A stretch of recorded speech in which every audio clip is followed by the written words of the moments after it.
Hi there, time for Timer, your roving reporter. I'm talking to you from inside a fantastic factory, your digestive system. You know what we build here? You. Not out of wood or metal, but out of food. You see, you are what you eat, from your head down to your feet. Things like meat and eggs and fish you need to build up muscle tissue. Uh-oh. Hello, appetite control, more protein. We need energy. Playing tennis today, you know. Whoops. All these motors in your body need a lot of fuel to go on, like carbohydrates, fats, and proteins, vitamins, and so on. What's left over forms the building blocks you need, indeed, to grow on. Yes, you are what you swallow, so that next time you feel hollow, don't just fill your face with any old kind of treat. This goes for every kid or 6-foot athlete. All you really are is what you eat. Here a ghost, there a ghost, everywhere some scary ghosts. It's showtime, folks. Today, call for the real.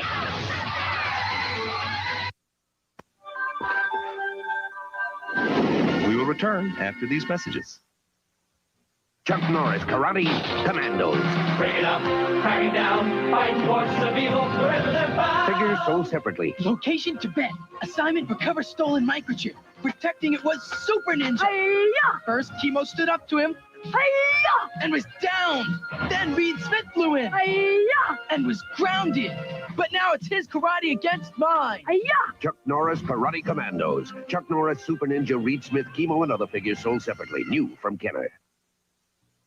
Are you ready? Because once you bite into a Three Musketeers bar, there's no turning back.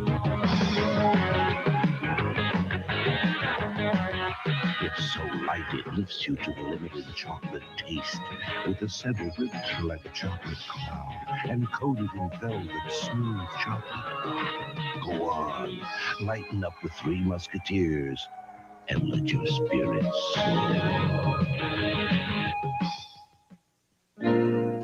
The home has always been an oasis of tranquility in a hectic world. It's tea time. Yeah!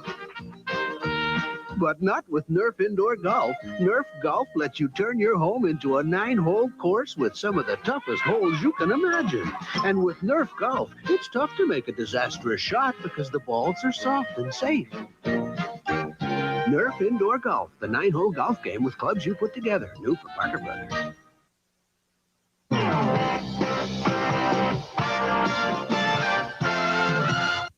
This is ABC.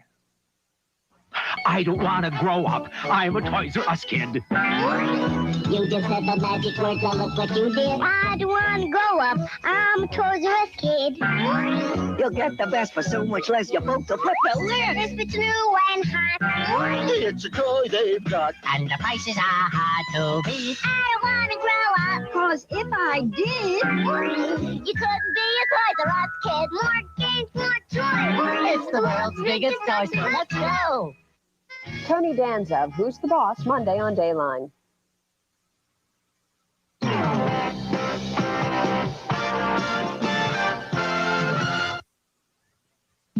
I gotta feel the taste, gotta make it right, gotta taste it now, gotta get pumped, yeah, gotta get pumped. I gotta cause a splash, gotta feel the flash, gotta taste it now, gotta get pumped, yeah, gotta get pumped. The pop sensation of Kellogg's Corn Pop cereal. Golden nuggets of corn popped up sweet and light. A poppin' great part of this nutritious breakfast. I gotta get pumped, yeah, gotta get pumped. Those lonely pound puppies really need to be rescued. Pound puppy, I'm so glad to find you. Put that lonely puppy pound behind you. You need a name. I'll call you Freckles. Lots of pound puppies need your love. Ask for me, Petey. And when they're this lonely and this lovable, one more is always welcome. Come sharing all our cuddling, caring puppy love. Pound puppies. Each sold separately. From Tonka.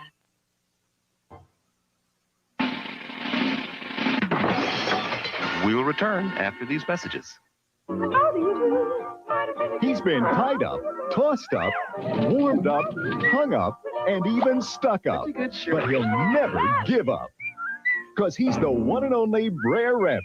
back again on the big screen in Walt Disney's happiest classic, Song of the South.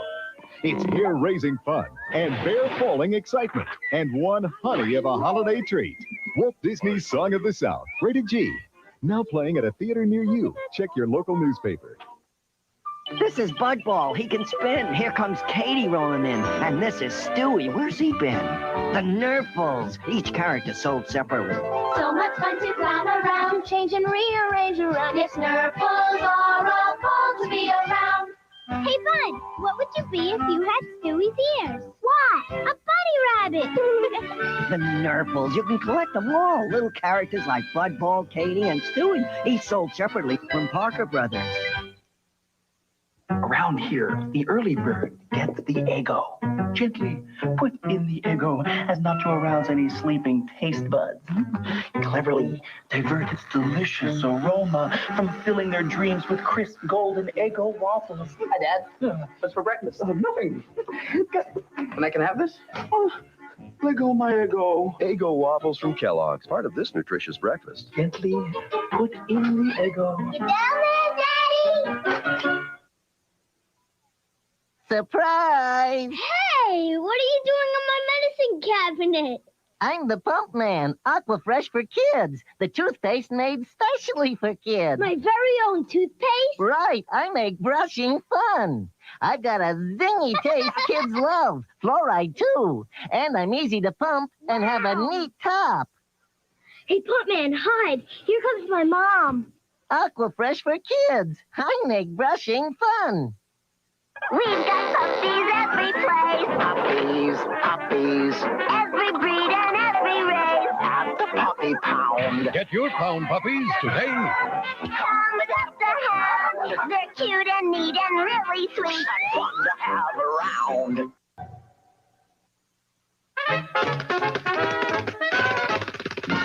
And now these messages. There's something strange in the neighborhood. So who you gonna call? Ghostbusters! Look, Sonic, we're cool. We got ghost zap. Let's find those ghosts. Batteries not included. Yeah! I'm no ghost, but he is. I'll project one too. Over here. We're being watched. Fire ghost zappers. Charge the high frequency. We ain't afraid of no ghosts. Ghost Zapper Ghost Projector Guns, each sold separately. Ghostbusters, new from Kenner. Milk it does. Hey, milk it does a body. Milk it does a body good. Pop it on. It's one to grow on. Great to pour on frosty cold and fudgy. It's full of what you're thirsty for. Ow. It is. It makes you feel good because it tastes so great. It really does a body good. Pass it on. Milk it does. Milk it does a body good. Milk it does a body good. Pass it on. What's next on the lineup? A station break. We'll take over. Have you DJ'd before? No. But we do a morning talk show all the time. Snap, it's the snappiest sound to do. Crackle, get you crackin', cause it's crispy through and through. There's no stopping once pop starts popping. Snap, popping, pop, talking just to you. You've just heard Kellogg's Rice Krispies, the talking part of your complete breakfast. Morning listeners know Rice Krispies is a hit. Getting into drugs and being high is a stupid thing to do. Being original and take a stand. You're free to say no. Don't let a friend put you in. Taking drugs, you got a right to say no. Surprise! Yeah. The Loch Ness Monster. No. The Six Musketeers. No. Oh, the McDonald's Chicken McNuggets Happy Meal with regular fries and soft drink. Oh, how'd you know? Just a lucky guess. Let's each get a Happy Meal. Yeah, they're terrific. When you buy a Happy Meal at McDonald's, it always comes in an exciting special box. Wow, thanks. Happy Meal boxes. Available at participating McDonald's. Lend a helping hand. Support the efforts of the United Way.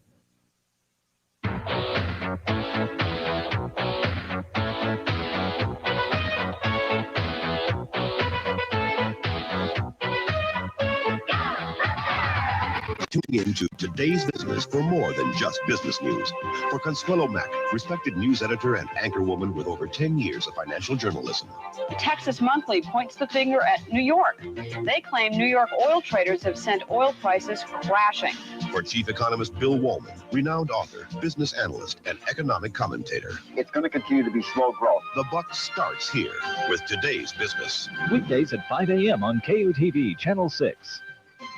Call Helpline at 583-HELP.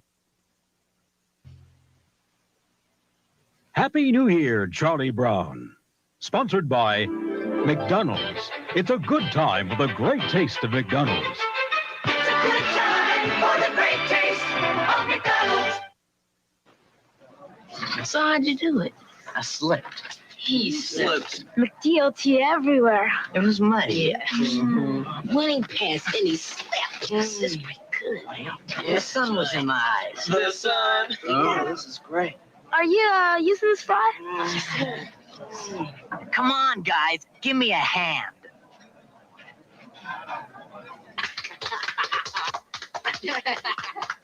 Comedians.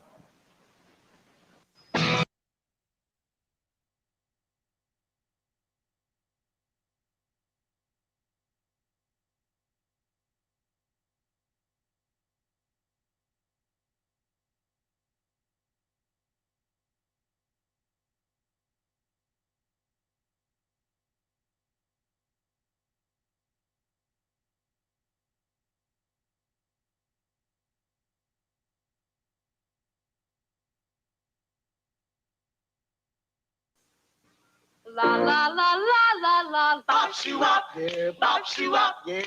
Oh yeah, oh yeah. You know you got the song in your head. And the feeling's gotta come out. I can feel your song. Sing off key, you're in harmony. You rush, sing and shout, baby, baby, baby, baby. Whenever the song comes out of you, McDonald's keeps singing along with you. Do, do, do. Ooh, shake it, shake it, shake it. It's a good time for the great taste of.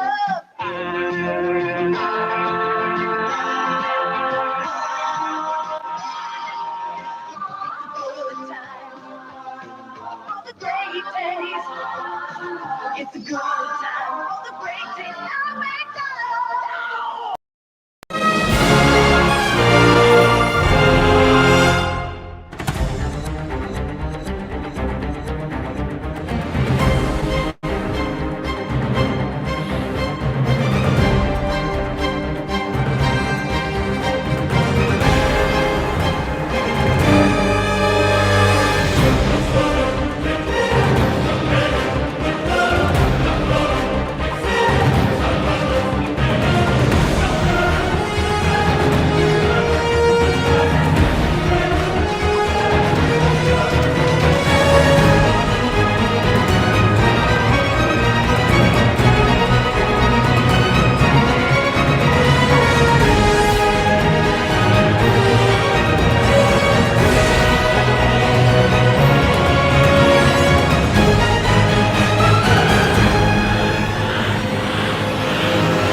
Police say this is the house a young child escaped from and went to a neighbor's house asking for food and water. They said that that child was severely malnourished along with another one they found inside the same home. Now, we talked to neighbors in this area and they said that they don't really know the homeowner of this home very well, but she's in business with a woman who has gained a huge following online with YouTube videos getting hundreds of thousands of views. So being a mom's a full-time job, but Popular Utah family vlogger Ruby Franke was arrested Wednesday. The 41-year-old mother of 6 is known for sharing clips of her children's daily lives on their now defunct YouTube channel, 8 Passengers. No. Today, she and her business My bedroom partner, was taken Jody away for Hildebrand, 7 are months accused and then of you give it back abusing like some a of couple them. weeks. No. My bedroom was taken away for 7 months and then you give it back like a couple weeks ago. I don't think our viewers know that. You've been sleeping on a beanbag. I've been sleeping on a beanbag since October. and they gave my room back like 2 weeks ago. Police say a clearly malnourished 12-year-old child crawled out of the window of Hildebrand's Ivans area home. A neighbor called 911 when he showed up at their house asking for food and water. Officers say his wrists were duct taped. He had wounds from being tied up across his body. Investigators say they found a 10-year-old girl inside the same house who was also malnourished. Franke's family vlogs ended without a specific reason given. Franke now works for the Utah County company Connections along with Hildebrand. It's described as a treatment program for those with mental health and addiction issues. Connections has been the subject of a lot of controversy, specifically for its teachings on parenting. Many of Franke's siblings are also online content creators. Her sisters released a social media statement saying, quote, "Ruby was arrested, which needed to happen. Jody was arrested, which needed to happen. The kids are now safe." Franke's eldest daughter, Sherry, posted this picture on Instagram with the caption, "Finally." In the next slide, she said her family is glad justice was served. She wrote, quote, "We've been trying to tell police and CPS for years about this," end quote. The Santa Clara Ivans Police Department did not provide an update on the children's condition. According to the Washington County Sheriff's Office, Franke is still in custody.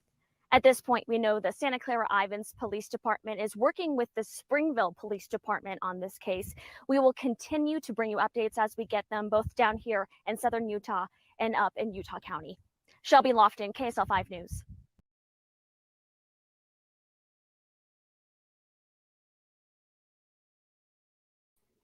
Welcome, everyone. Wow. That's freaking crazy.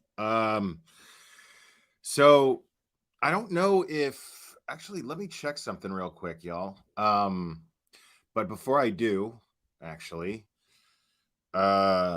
Cement Shoes, member for 1 month. BHB looks like Mickey Rourke in The Wrestler. Yeah. Yeah, can't disagree with that one. But hold on 1 second here. Hold on. Oh my goodness. I feel it coming.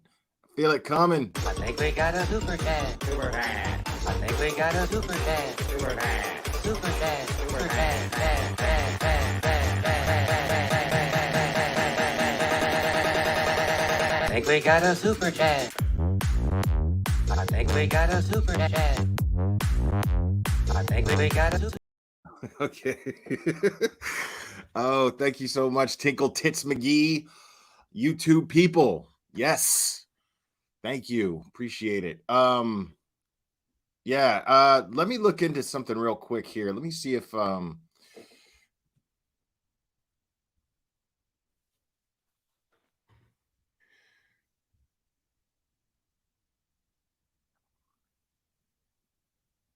okay, I don't know. Yeah, wow. So as I suspected, okay, so I don't know how well you guys know Josh from the Dad Challenge podcast. He's a friend, and he apparently, yeah, because if she's a family vlogger, chances are dude was going over. So we'll probably go over some of Josh's stuff. I'll actually see if I can get him up here, not tonight because it's really short notice, and he is a family man, and it's kind of late, so I don't want to impose that on him right now, but I will ask him at some point if he'd like to come up and share some of his thoughts and experiences in covering this, because if you guys know Josh from the Dad Challenge podcast, he focuses specifically on family vloggers and does a lot of good doing so. And this situation right now is proof that it's merited. But we're going to go over the 911 dispatches, and oh man, oh my goodness. Oh my goodness. I think we got a super dad. Super dad. I think we got a super dad. Super dad. Super dad. Super dad. Dad, dad, dad, dad, dad. I think we got a super dad. I think we got a super dad. Thank you so much, Shanae. Looking good tonight, Will. Morbid, sorry, but you got competition. No way, man. Yeah, Morbid's got it all going on, like right here, especially like right. I gotta move this out of the way. Here. So yeah, I think what we'll do tonight is probably go over some of Josh's because I mean the channel's taken down. 8 Passengers has been taken down, and I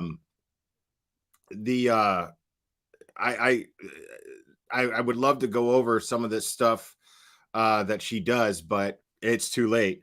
But what I could absolutely do is go over some of Josh's stuff, because he's got stuff from like 3 years ago. It looks like, so 2 years ago, going back 3 years at least. So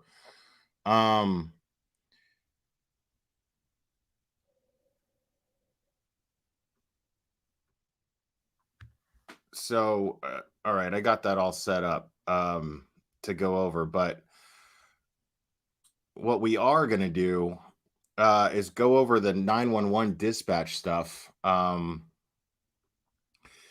Let me get that pulled up here.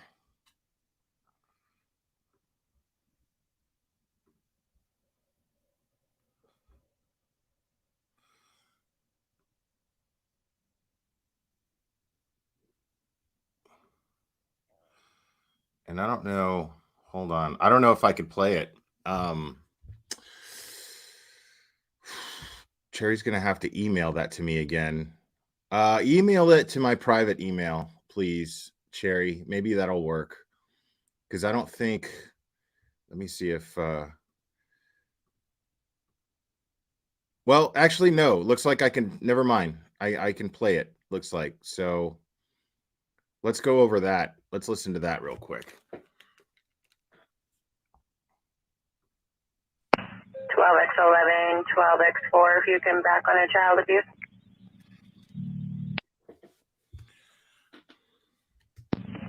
Control Medic 42 and you're 42 on scene. Copy, 10-0. Oh.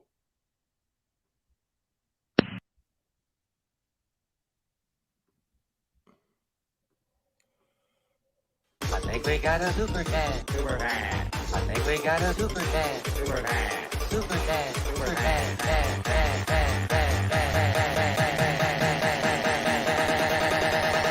I think we got a super chat. I think we got a super chat. I think we got a super chat. I think we got a super chat.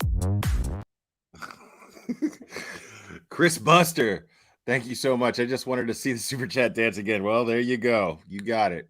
Appreciate it. Thank you. Jesus. We're gonna do this all night. I think we got a super cat. Super cat. I think we got a super cat. Super cat. Super cat. Super cat.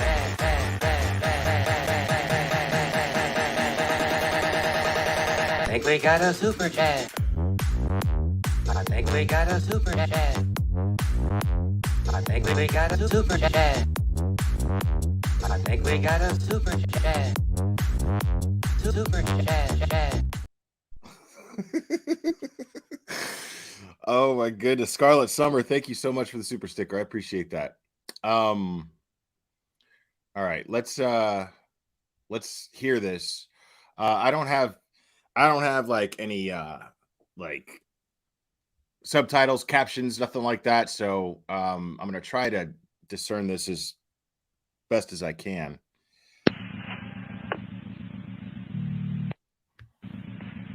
Control 12x11, 17, all back. We're never getting to this. We're never getting to this. I think we got a super cat. Super cat. I think we got a super cat. Super cat. Super cat. Super cat.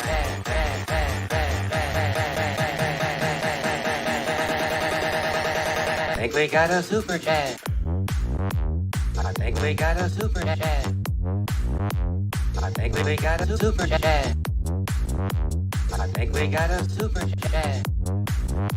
Super chat. Okay. Oh, Tinkle Tits McGee, thank you so much. Roger Niner, we have another handsome burlap sack, hands made burlap sack tween trying to escape the compound. Oh man, thank you for that. Grand Message said Sophos, happy birthday, homie. What? Oh my goodness. You know, like if I didn't hate the happy birthday song so much, I'd have like a happy birthday one that I would play for people's birthdays. But thank you, man. Happy birthday to you, buddy. I hope you have a great one.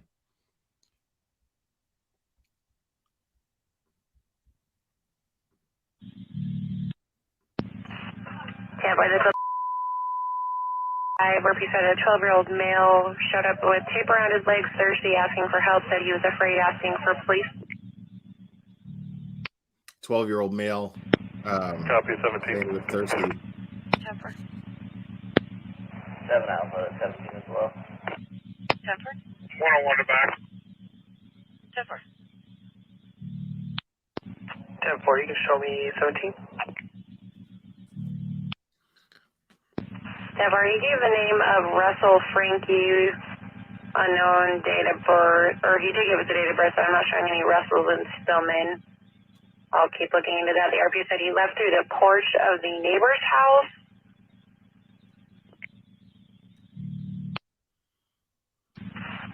Four, break 12x11 and 17, just 1014. The male does have duct tape around each ankle. He's not telling the RP why. Wow. And said that there's sores around his wrists and ankles. He's becoming, or correction, the RP is becoming emotional regarding the child's health. I'm going to go ahead and have medical stage on this one.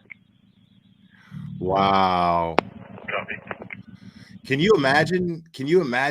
I mean, I wouldn't even want to, but can you imagine like just a 12-year-old kid coming and knocking on your door in that condition?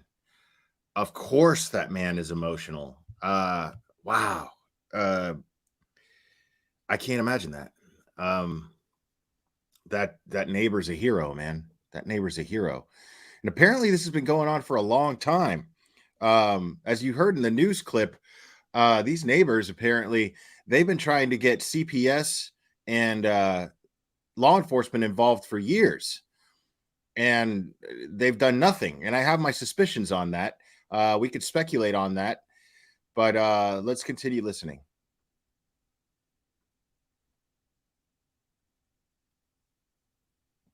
Sorry, there's pauses in between, so.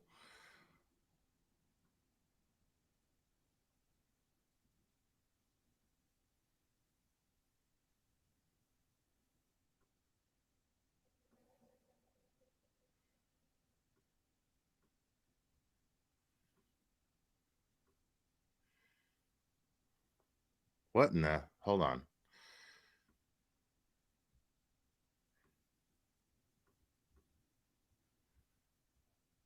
Why is this not playing now?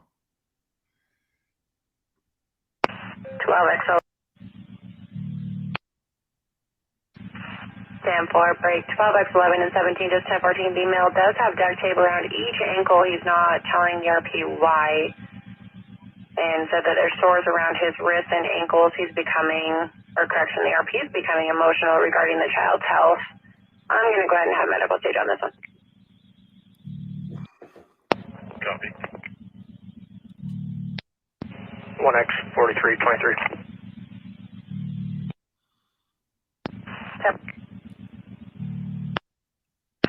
12x11, 12x4, or 17, sorry. The ERP said that he left from a neighbor's Jody Hildebrand in Ivan's 54-year-old female. Not sure if they're related. When asking the ERP's parents, has always said his mom is Ruby Franke, unknown where she lives.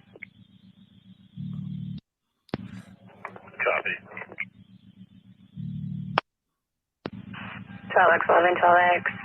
I do have a Ruby Franke spelling with an E on the end of Franke. Address out of Springville. Only involvement was a traffic offense a couple of days ago. Copy. He's also saying that there's two of his sisters are back at the home as well. Copy that. 1123.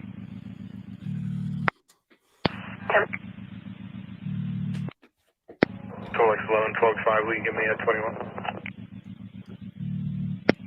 10-4.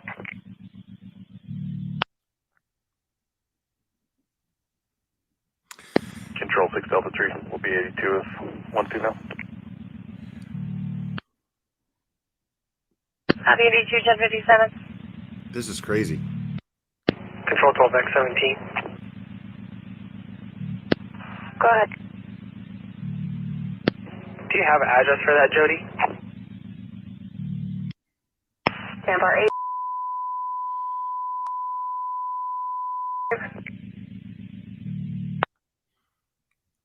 And can you put that on the CAD, please? Martina, go ahead. Stand by. 1 Alpha, can you copy a welfare check? 1 out. 12X17, it looks like if you're at the looking out the front, go left, it's going to be your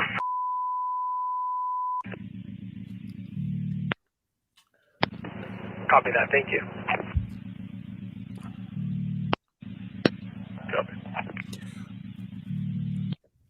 Yeah, so RP and the Jupe are going to be sitting out on the front porch. No visible weapons. The male is currently wearing a long sleeve and shorts. no visible weapons. 10-4, ETA, 3 minutes, medical's in front of me.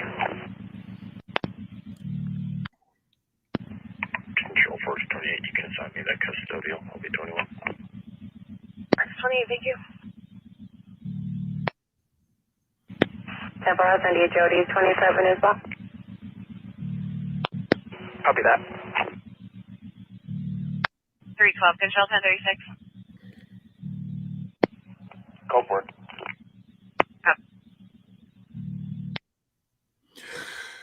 Yeah, so and real quick before we continue this, I know like there's usually a lot of jokes going on and things like that on this channel. I tend to add a lot of humor, but we're not there yet. You're not going to get that all the time here. Sometimes some things just there's no funny side to it. Now that might happen going over Josh's videos because Josh is a funny guy and he goes over the he went over this 8-passenger. For those of you just joining and you don't know what's going on, I saw some people didn't really know what's going on. There's a family vlogger mom named by the name of Ruby Franke, and she had a YouTube channel called 8 Passengers, and 8 Passengers was a family vlog, and they apparently the mom has been arrested for child abuse, and there was a 12-year-old boy who ended up and the channel's gone now. There was a 12-year-old boy who ended up escaping apparently from being tied up. He shows up at the neighbor's house saying that he's hungry and thirsty. He's a 12-year-old boy. And yes, they are LDS. And he told the neighbor that he was hungry and thirsty, and had duct tape on his wrists and ankles, supposedly. We're going to continue to listen to the rest of the 911 dispatch here in just a second. Okay, so here's part 2.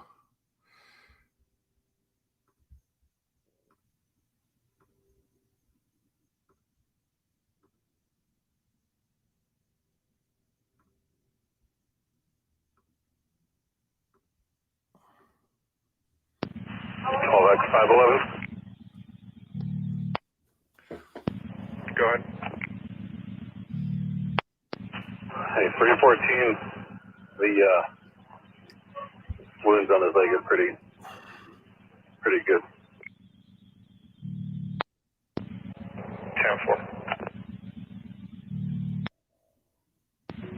12X17. 78, bud. Can you run a Rose Frank? 10-4. Confirming Rose, Frankie. Of course. 12X511, 314, medical is going to transport him. Said that his wounds are in need of immediate care. Copy. Control, Tower 4, you show myself in 5 heading that way. Careful. 7, I don't have any Rose Frankies coming back in Stillman or in Utah. I did find a Ruby Frankie, which I sent to 12X11. Yeah, And this an is address out in of Springville, Utah. however, only involvement is a traffic offense a couple days ago. This is in Utah, so definitely Mormon country. Control 12X11, 314 as well. The child looks very emaciated. Copy 1109. 1109. 12X5, 12X17, you go ahead with me. He's on the phone. 17, this is 3. Will you just make sure that nothing happens until you get people there to look at what's going on? 4, you want medical to hold off to transport to the hospital? We need to get some photographs first. Okay. 10-4, we're going to have them hold here. So they are, I mean, law enforcement seems to be doing their job here. Yeah, if he's alert and breathing, just hang out and wait for us, please. Making sure that they document any evidence. They're going to get some photographs of the boy, make sure they have what they need to present in court. Good. After doing a little digging, it looks like that 27 I sent you for Ruby Frankie is going to be the one that is associated with the Jody Hildebrand. They're both showing as therapists from Salt Lake and associated through social media as well. Got 12X17, 11, can you head over here there's to more the road? kids, so it'll be interesting to see if they back the mom up or they testify against her if she tries to plead. Control 12X11, what's the address for that Jody Hildebrand? Sorry, which address for Jody? Do you have an address for her in Kansas? Yeah, 10-4, she's just a few streets up showing the address of.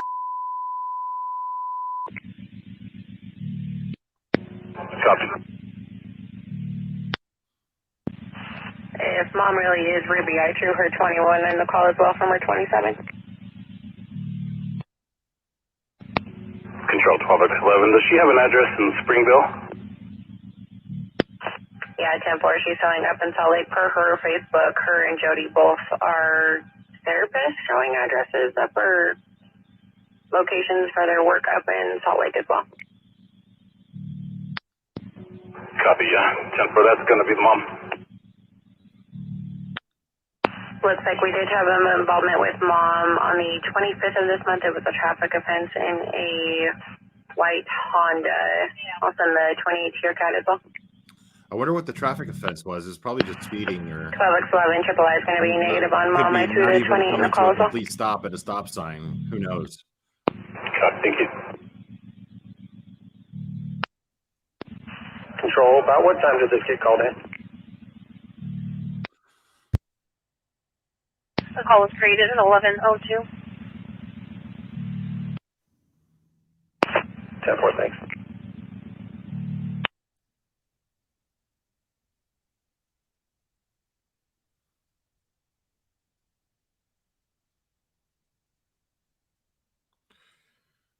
I mean, they probably don't have a lot of. All right, so that's the end of that one. Let's see real quick. All right, and this is the last one.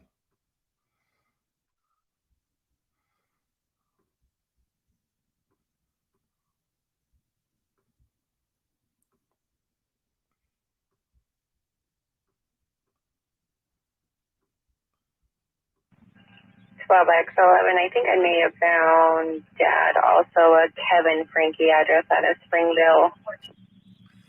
Okay, so they're divorced. He's living at a different address. That's what it sounds like to me. Kevin is the dad, and I guess he's living at a different address. Come in and come upstairs. She's in the bathroom. Copy. Choose Delta 14. I can't get that 28 to return for this attempt tag. Just 1049 did run also a vehicle search on Jody. She's showing a white Lexus ES sedan.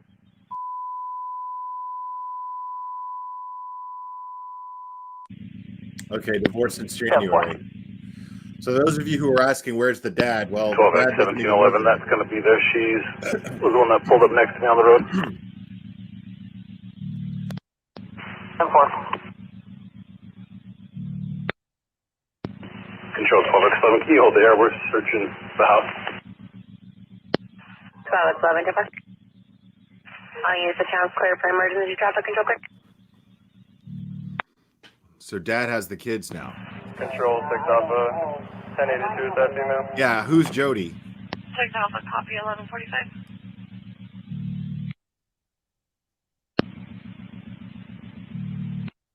It's 28, 1060.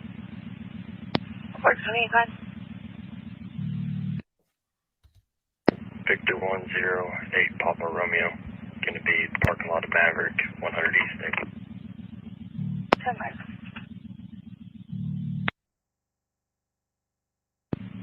240, Alpha 221. Well, Tracy, after this, I'm going to go over some of Josh's stuff. Here we go. Take care of 263 Lima, please. From Dad Challenge Podcast. He covered her and that family 3 years ago.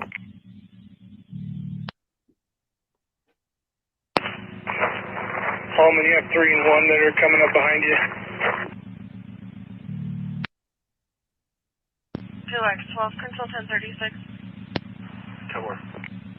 Effort. Control Tango 1, 1041. I mean, they have to speak clearly. Tango 1, copy 1150. This is all admissible evidence. Control Force 28, 1023. Cover. Like they put the dispatchers on the stand in trials just to confirm, like, what did you hear from the call? Blah blah blah. What was your take on the demeanor of the subject who called? Blah blah blah. That sort of thing. So they have to be clear.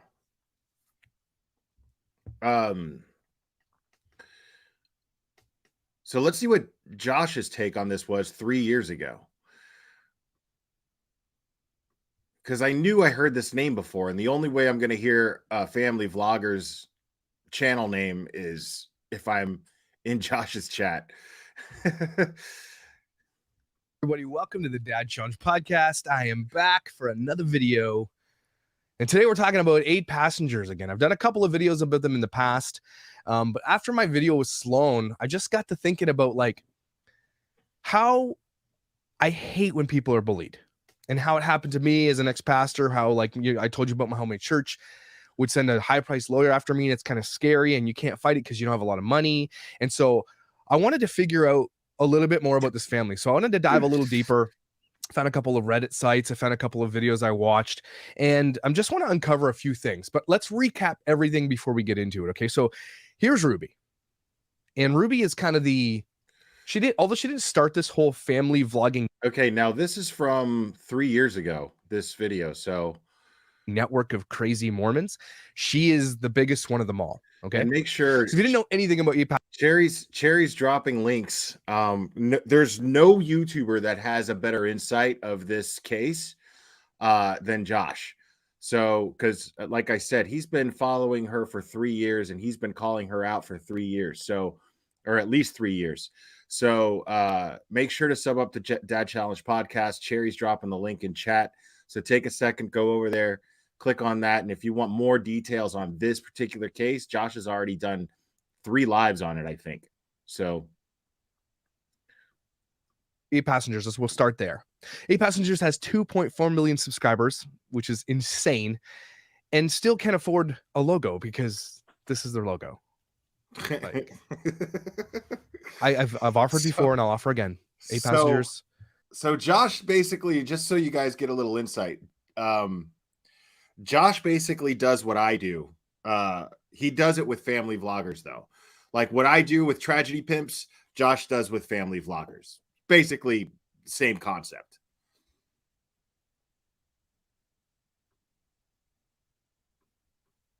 I know I don't like you very much. I mean, your kids are awesome, but reach out. I will do a free logo for you. It'll take me 5 minutes and it'll look way better than your logo. Just saying. That is the worst logo ever, and I will not let it go as a graphic designer. Anyway, so, okay, it needs to be said that the reason people watch this tripe is not because of Ruby. They watch it because of her kids, right? And so that's why these family vloggers are huge. Mike and James with the adoption, people who struggle with fertility, they get massive views. These things are huge. Having babies, naming babies. Babies is a huge industry on YouTube. Like, I might go get pregnant to mess with this algorithm and figure this out because they make people a lot of money. But there's a price, and they don't pay it. Their kids pay it because their kids are literally shown online for everybody to see their entire lives. Okay, that's the price they pay. And nobody has really seen the ramifications of this because it's only been 15 years. YouTube's only been around for 15 years. And family vlogging only started popping in the last, I don't know, 5 years. So we don't even know what the ramifications are going to be like in the future. Now, Ruby wants to be the star, but she's not the star. She's always on the camera. She's the one that's doing everything. But it's her kids, and she exploits her family for YouTube views. Now, what she does is not typically insane. Like, I don't think she goes overboard like Mike and James rehoming an adopted kid.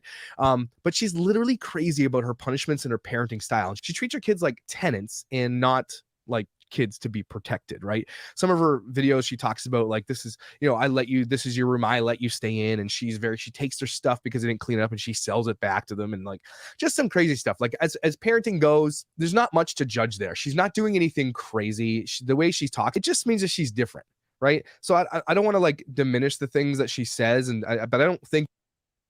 See, that's so interesting because we didn't know what was happening behind the scenes.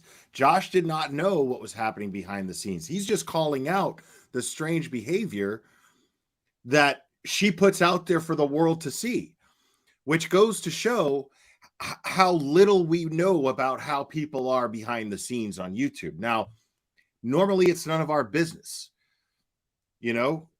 This is not in any way, shape, or form some way to cryptically encourage people to find out what people are like behind the scenes. Of course not. No way at all.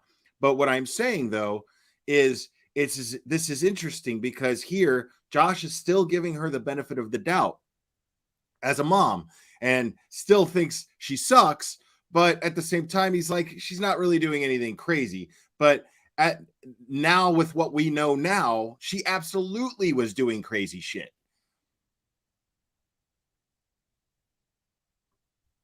Think it's abuse like people say. She's just kind of chachi. There's no other word for this person. Okay, she's just not everybody's cup of tea. Not necessarily means she's bad. She's one of those people that just like, I'm gonna do what I'm gonna do, you do you, I do me, and I'm gonna go with it. And then but you put your life out there to see, and people are gonna comment. And so we talked about the thing that blew up for her. I think the big downfall, well, there's no downfall. Well, the big hiccup for the 8 Passengers was the video where she talks about how her 5-year-old forgot her lunch. She's sitting in the car saying, I really hope someone doesn't give her lunch. Like, let's watch that video together. I know that her teacher is uncomfortable with her being hungry and not having a lunch.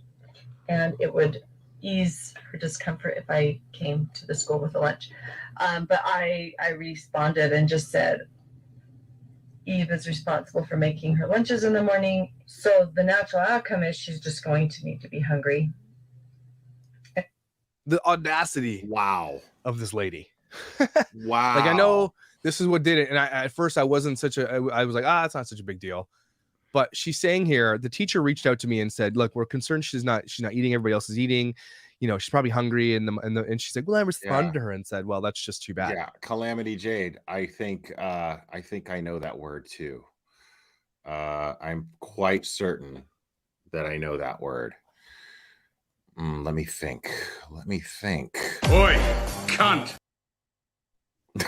Yeah, that's the one. That's the one. This woman is evil. Like she's just cocky about how evil she is. She's definitely a Disney villain. She's not a villain. Like she doesn't rob people and kill, but she's a Disney villain. The one that's like not so bad, but you're like, I don't like her at all. Kind of like just a Disney villain. Not feeding your kid. I at first I didn't care. I was like, what's this one time? But then I looked at this, and then I looked at my 5-year-old, who's in the other room, right in the theater room right now, watching his movies. And I think to myself, if I relied on my 5-year-old to make his own lunch, basically he'd only eat gummies. The teachers would call me and be like, your kid is going to get diabetes because all he eats is candy. And it did affect me as I looked at him and I said, okay, he's 5. I guess apparently she might be 6 or something like that. But if he's left to his own devices, he wouldn't do this and he wouldn't be able to do it. And so she's trying to teach a 5-year-old to live like an adult. It's kind of icky, right? It's Disney villain, right? It's Cinderella. It's everybody else who all the kids, they treat her. She treats this little girl wrong for a 5-year-old. My 5-year-old gets so much love and attention, and so should all your kids. But this 5-year-old needs let that, the kid right? be a 5-year-olds kid. thrive with this, and she's like literally trying to teach her life lessons at 5. If you're 5, the only life lesson you really need to know is like, don't poop your pants, okay? Stop touching your wiener, and Right. Stop picking your nose. Those are some good life lessons, okay? But like making your lunch and forgetting it and then not eating is a fail, and I agree with you all on that one. And so here's the thing: if you're going to be a YouTube yummy mummy mom influencer, okay, then why don't you be a good influence? These people are watching you and saying, "Oh, she does that, so that sounds right." Yeah, that 5-year-old didn't deserve a lunch. What a douche, right? That's not what's she's an influencer. So why don't you just set a good example? Stop being a ninny hammer. Then we talked about Chad. Chad is basically their moneymaker. Chad's the good-looking dude.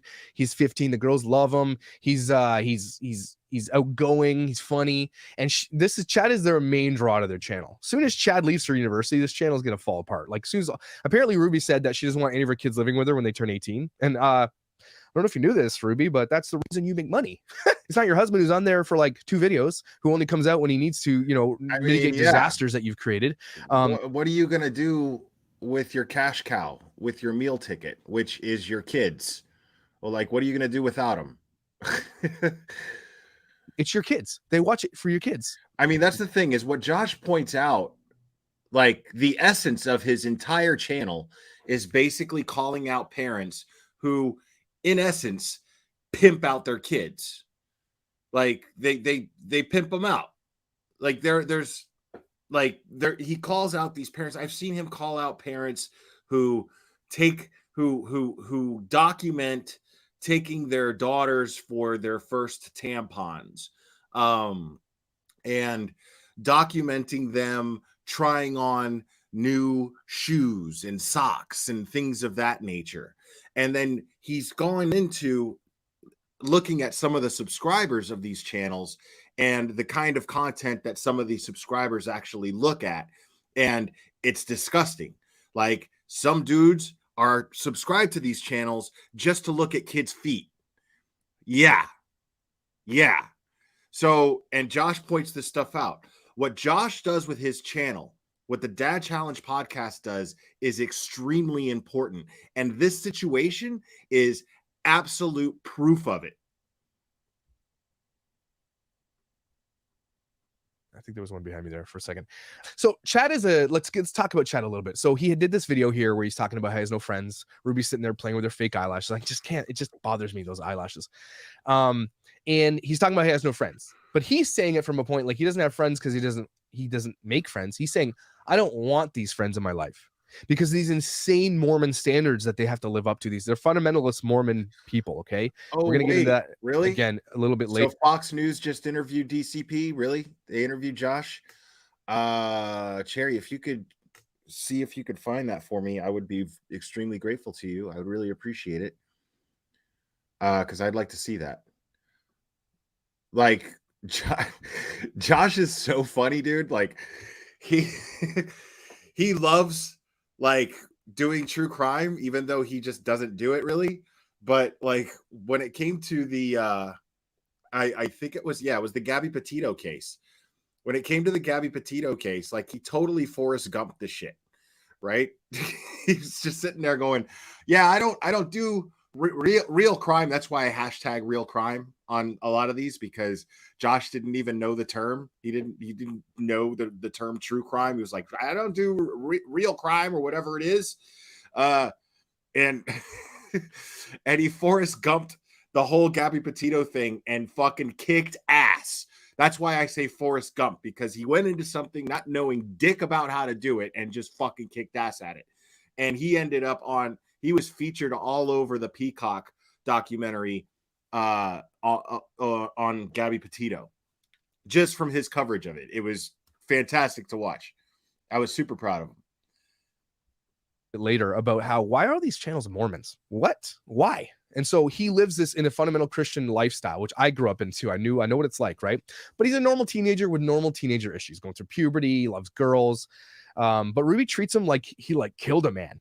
And like everything he does is blown out way out of proportion. Now, mind you, the thing with hanging from his brother hanging from a basketball net, if my 14-year-old did that to my 5-year-old, I'd be pissed. Okay, yeah, he'd be grounded for probably a week or two. Books and food only, right? No Netflix, nothing, right? But 7 months? I know he played a prank on him with the Disney thing, which is kind of funny. And if my kid did that, it wouldn't be a 7-month punishment. I'd probably laugh. But apparently he relentlessly bullies his brother. So Chad, if you're listening, stop being a douche, man. You're a young kid. I get it. You want to have fun, but your mom's kind of right with the whole relentlessly bullying your brother, but she was not right to ground you for 7 months and make you sleep on a beanbag. And so they did this video where they came out and said, "Where's Chad?" I mean, yeah, ironically, this is like her trying to, hey, wait a second. What? Hold on.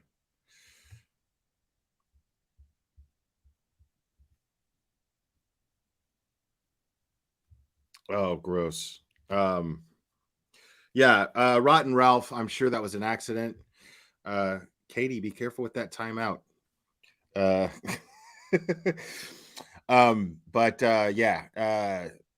Sorry about that, Rotten Ralph. I'm sure that was an accident. Because Chad was missing. And they sent him off to this Anastasi camp, which is basically one of those camps that you send for fundamental Christians. I mean, how are you gonna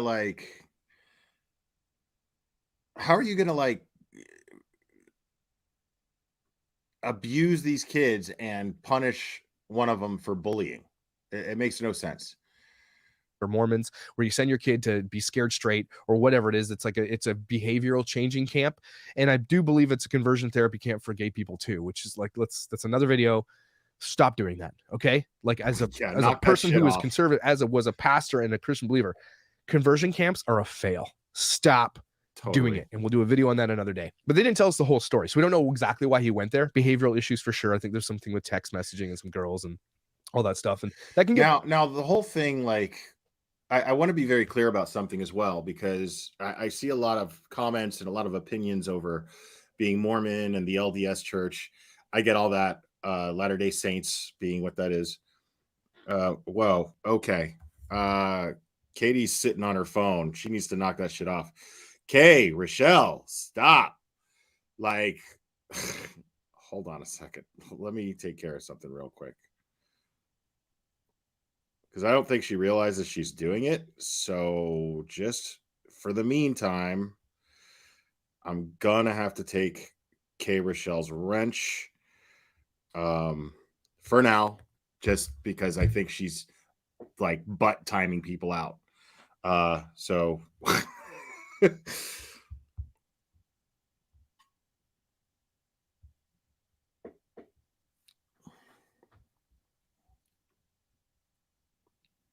so if you were timed out, I apologize. It happens sometimes. People accidentally time people out. Could be one of her kids grabbed her phone. Who knows? Oh my goodness.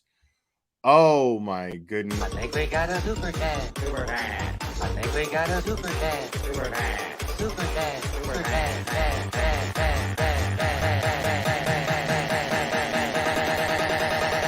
I think we got a super chat. I think we got a super chat. I think we got a super chat. I think we got a super chat. Super chat. Grandmaster Sophos, thank you, buddy. Josh is a cool dude. But lost the fitness competition to the Glare by a country mile. Now, this is true, but he actually lost by default. I have to correct that. He lost by default because he gave up. So, but you cannot take this away from Josh. Josh actually, at one point, did dedicate a lot of time and a lot of effort to losing a lot of weight, and he pulled it off. He did really, really well. So that is not to be taken away from him at all, because if you've ever like lost a lot of weight just through hard work and dieting, and the dieting alone is the hardest part. So, and Josh loves his Kraft peanut butter. So, it was a difficult thing, and so, you know, but we had a challenge, you know. It was me, him, and Mexi, and they both gave up. It was sad. It was really sad. I was disappointed in them both, but yeah. It can get pretty dangerous for a parent of a teenager who has a kid who's might possibly be receiving underage photos of girls, and that literally means that your teenager is in possession of child P, which is, it's illegal. It's a federal offense for both parties to send it. And we talked about that before.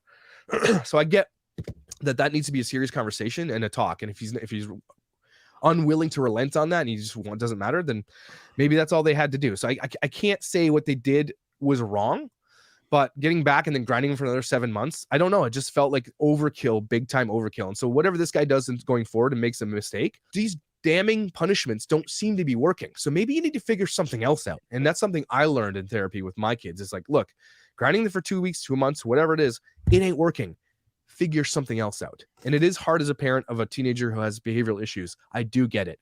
And so, but you do have to try to figure out something else. And we are getting there. And we're learning. I'm learning as a dad too, as a parent of teenagers, that sometimes you got to when your kid comes to you with something and they're finally admitting something, the way that you react is going to mean everything for when they come to you next, right? And so the way she reacts to their behavioral issues means that they're not coming to her for anything when there's issues. They're just waiting to get caught. And when they do, S hits the fan, right? So they made this video where her husband comes on and they went to this camp, and apparently they sometimes have to take the kid out of the home because if they have a choice to make, they won't go. Kids should be able to have a choice whether or not they want to go to conversion therapy camps, right? Should not force your kid to go to these things. Like, kind of depending on the behavior, right? Okay, so if your kid is violent and other things, you can always make an argument for something. But something tells me Chad didn't deserve to go to this crazy camp where he slept on the hard ground in a tent for months and months and months. Although something also tells me maybe he got something good out of it too, so that maybe something good did come from it, but you shouldn't force a kid to do something they don't want to do. Meaning, like, I'm not, but I mean on a higher level on these big life-changing. Now, I'm trying to find where Josh was interviewed by Fox News. That's not pulled up on YouTube yet.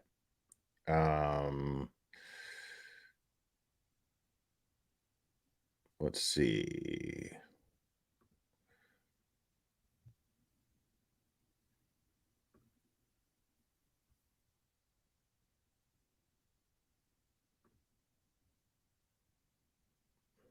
Yeah, I'm not seeing it. But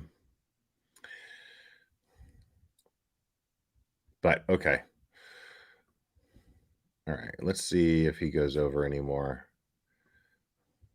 If I was at like a work barbecue and her husband and she started talking to me, I'd be like, oh yeah, really nice. And I'd be like, trying to get out of there ASAP. Like, I'm like, I don't want to talk. Like, I get that vibe. Like, I don't want to, like, she tries to be conversational, but you're like, this person is weird and I got to get out of here. And she probably has bad breath. So I just want to, but anyway, Chad, if you're watching this, blink twice in your next video or wear a yellow shirt if you need help. Just saying. So let me get into the same video where she talks about her kids' personal lives. Sick, they're crying, sex talks, acne, periods, shaving your legs, and everything else. I mean, if that happened to me in high school, I would have been relentlessly bullied into oblivion. Like, maybe they go to like a fundamentalist Mormon private school, maybe they're famous and yeah, it's get funny around that, but that is just gross. How many predators use this channel? Everything Josh is saying, in theory, turns out to be absolutely true. Like, it's just crazy. I think we got a super chat. Super chat. I think we got a super chat. Super chat. Super chat. Super chat.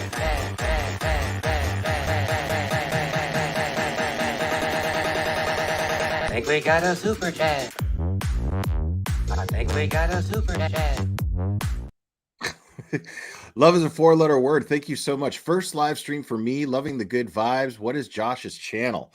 Josh's channel is called the Dad Challenge Podcast. Moderators have been dropping the link in the chat. Electra actually just dropped it. So yeah, make sure to sub up to Josh. He's really good. And keep in mind, this is a review from 3 years ago.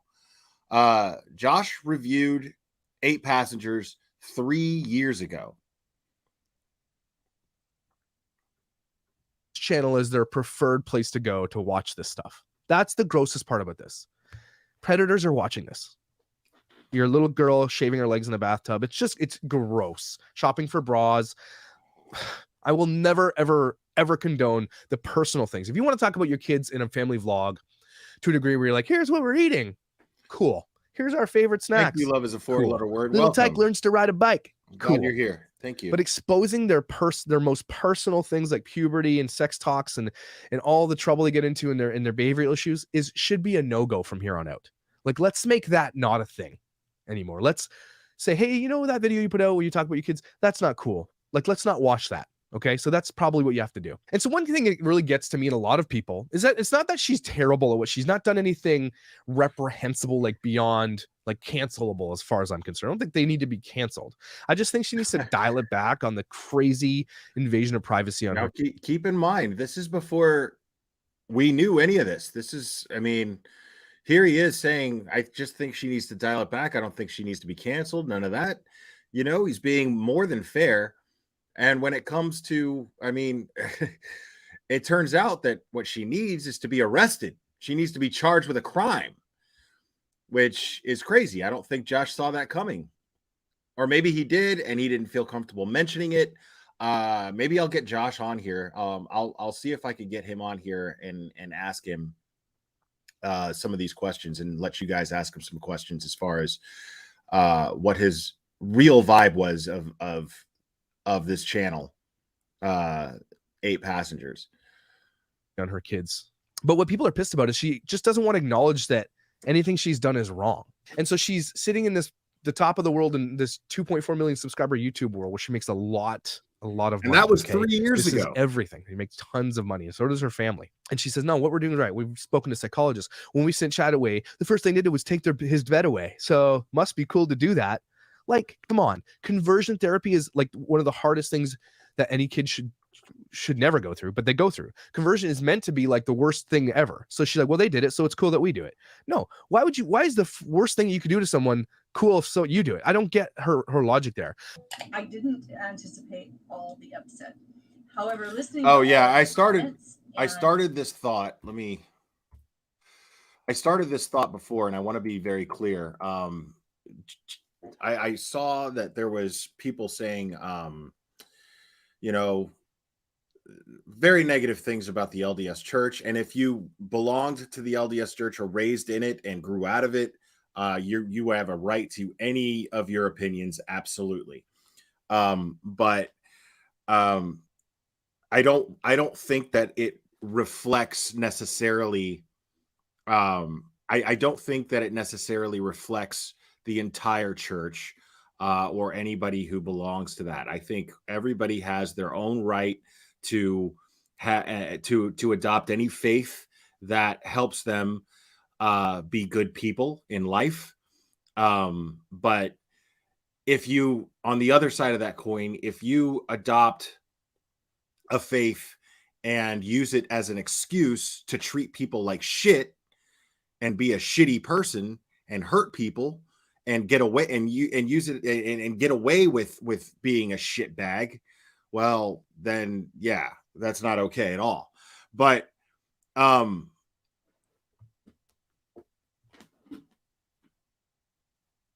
okay. But yeah, Rotten Ralph, I'm sorry about that. You got accidentally timed out. So did like about 10 other people. So, but yeah, sorry about that. K Rochelle's wrench has been taken just for the stream for now. She's gonna get it back. It happens sometimes, just like butt dialing. Sometimes people get timed out because they're got their phone in their pocket. They don't realize what's going on. So it does happen. I do apologize, guys. But yeah, just because someone belongs to the LDS church, it does not mean that they are fanatical and crazy and, they're going to do Lori Vallow type, bullshit. It's not, it's just not, it's not fair to lump up an entire faith to being bad people. That's not right. So I just want to be very clear about that. Worst thing you could do to someone, cool, so you do it. I don't get her logic there. I didn't anticipate all the upset. However, listening to all of your comments, and you can't listen to comments. You can read them unless you're like the computer's reading them to you. But you probably read them, right? Feedback. I think I All understand right. Where. Be more careful, K. Like, Rochelle. Here's your wrench back. Parents don't give their kids beds, and I totally agree with that. But I know there are lots of children out there whose parents are neglectful. We got accused of child. You didn't finish the sentence. You agreed that that's not cool, and yet you just didn't finish the sentence. Okay. When we sent Chad to Anasazi, guess what? The first thing that they did was take a bed away. They don't have beds, so Chad slept on the hard ground for months, and it's run by psychologists and therapists, and if not. It's these psychologists and therapists running Anastasia. Please reach out to me. I think you're doing it wrong, and I'm not a child psychologist or therapist.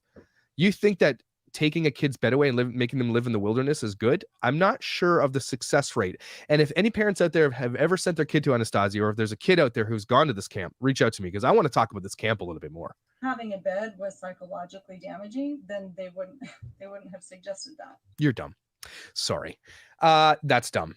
So she's unapologetic. She sits there in her cockiness and is like, for all you people who called us out for being terrible parents, well, I agree with you. Cut. Yeah, see, that's what I'm talking about. Ann M. Like, let's try and watch that, please. You wouldn't like it if someone said whatever faith you belong to was BS. I mean, that's a very personal thing to people is the faith that they choose and the method in which they choose to get closer to a higher power, whichever one they worship or follow.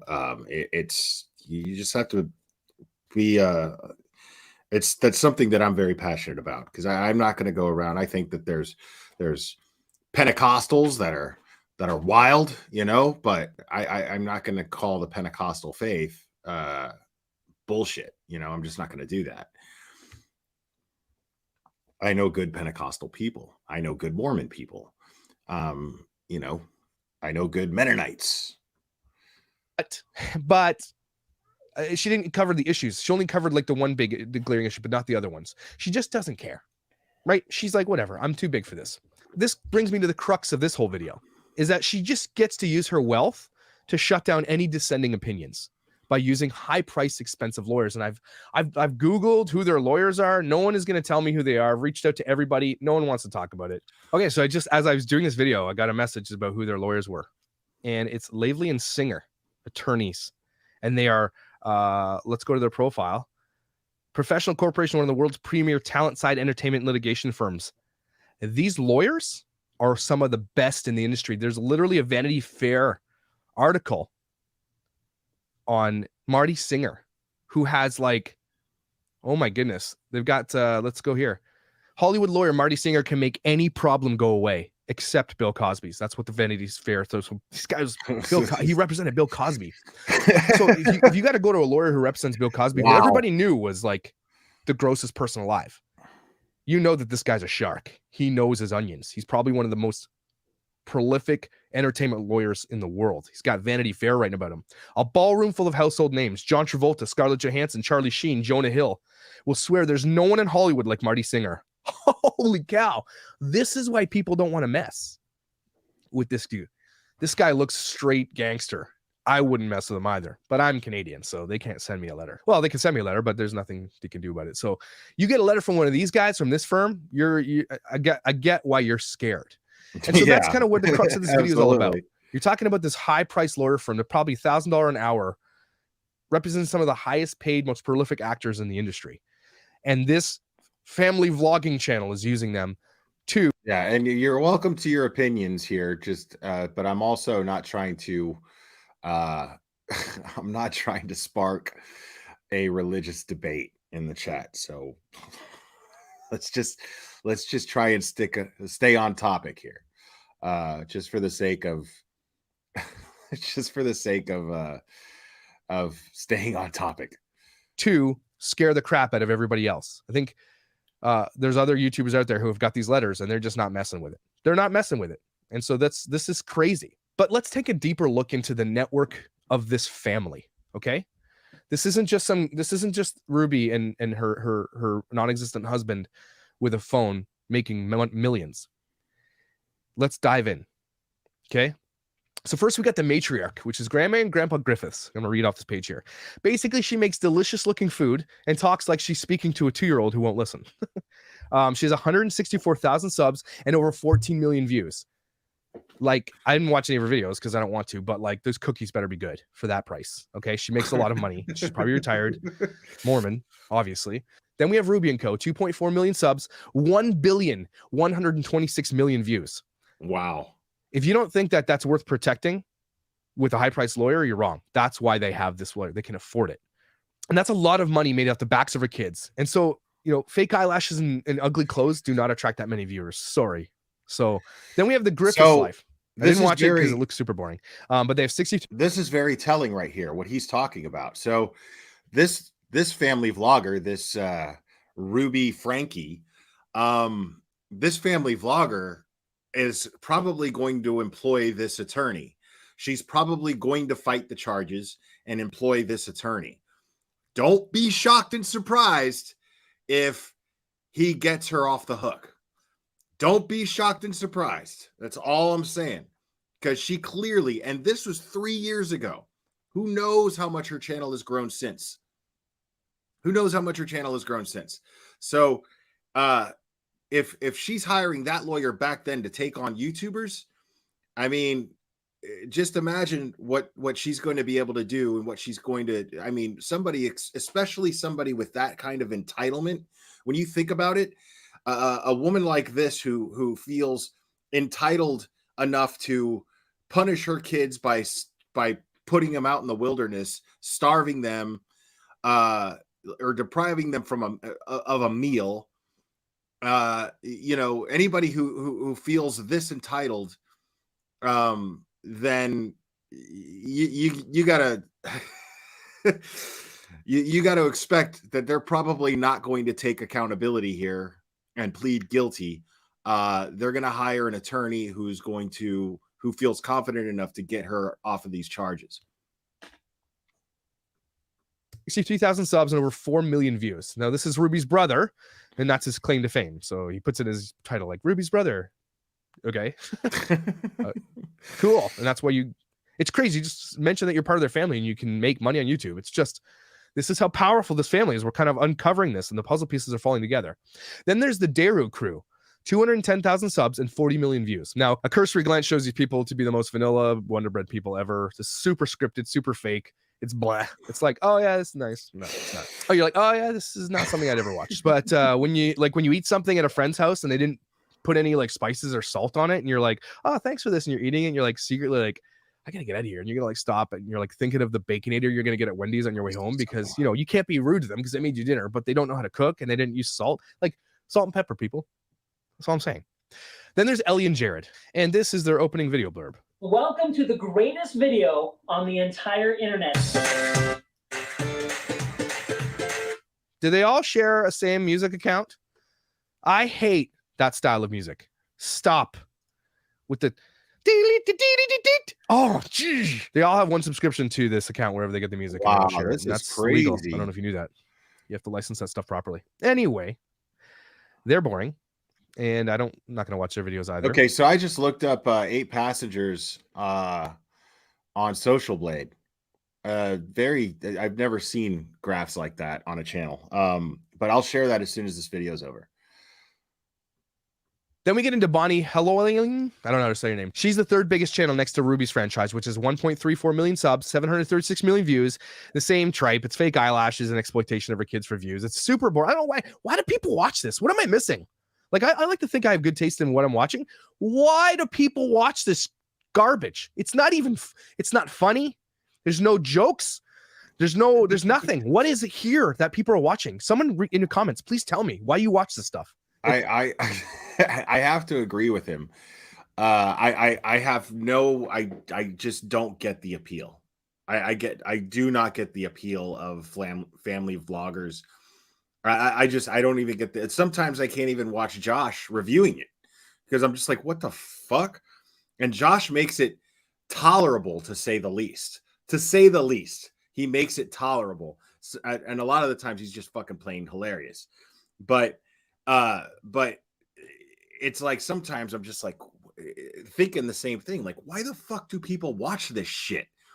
And I don't understand. Not only do I not understand the family vlogging, I mean, I don't understand reality shows. That's just me. I don't understand reality shows. They're not reality. Nobody lives like that. It's insane. Like, I'm just like, what is the appeal here? I don't get it. Like, I was never a Real World fan when that came out, which is like the first reality show. I just could not relate to the appeal. I just couldn't do it.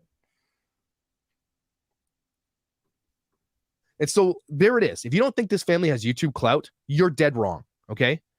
They have lawyers, a big pool of money that I'm sure that they all get together and say, they probably hire these lawyers as a family. They probably pool their money so they can protect themselves from lawsuits or sue people and send cease and desist letters. That's a $3,000 or $4,000 cease and desist letter some of these people are getting. That's not cheap. And they will use their money and their clout and everything in the resources to protect their brand. Because maybe the lawyer costs $15,000, $20,000, $30,000, $40,000 a year, but they're making millions. And so it's worth every penny for them, right? And so they can do that.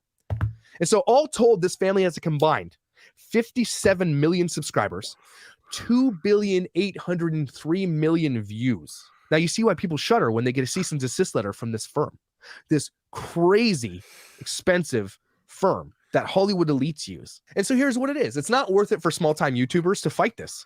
I mean, they're probably going to win the lawsuit because you're not going to win against using fair use policies on YouTube. If you call someone a name, I'm not sure you can be sued for, I'm not sure you could win in court for calling someone a name. I'm not sure there's precedent for that. But that's basically, if you're calling out the truth and you're just using their videos to commentate, I think you're covered. But I mean, what's the point in fighting using $10,000, $15,000, $20,000 to fight off a video you're going to make $250 off of? It's just not worth it. And they bank on that, right? And so I think we got a super chat. Super chat. I think we got a super chat. Super chat. Super chat. Super chat.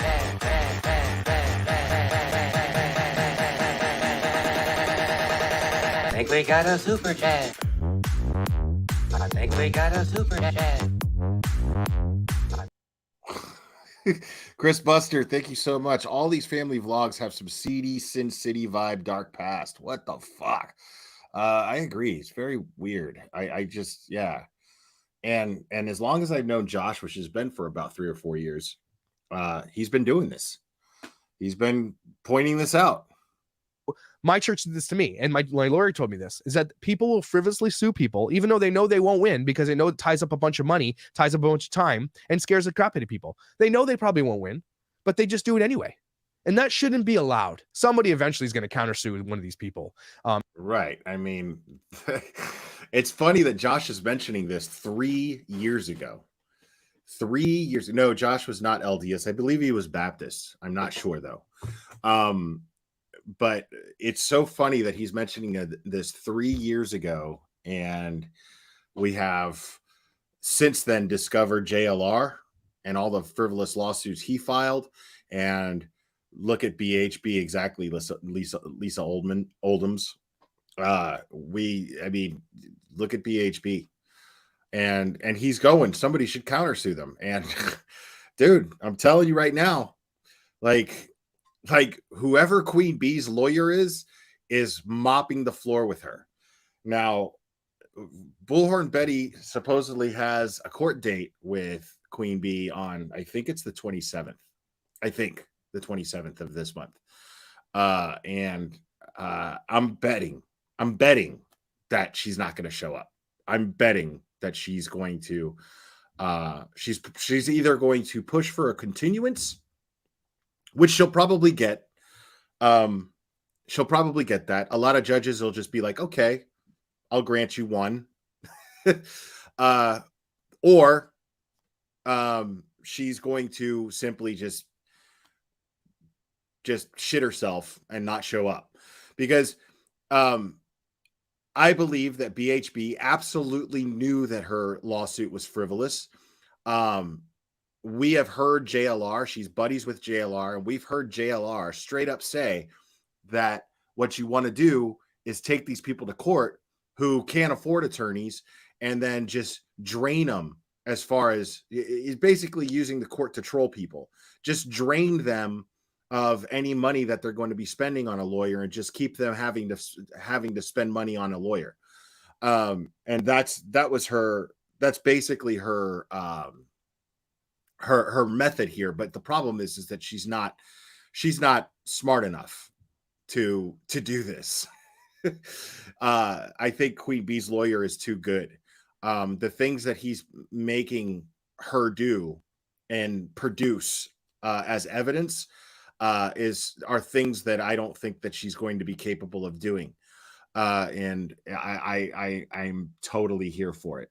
I'm totally here for it.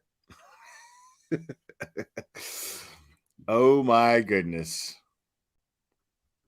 And I hope it happens. So using your white privilege, your advantage, your wealth to bully people to continue to be wealthy is a narrative for our real life. This is how the world works. The richer you are, the more protected you are, the more you get, the more protections you have. And the less time you're ever going to spend in jail, less time you're going to get. No one's going to sue them. The more high-priced lawyers you can hire, the better off you are.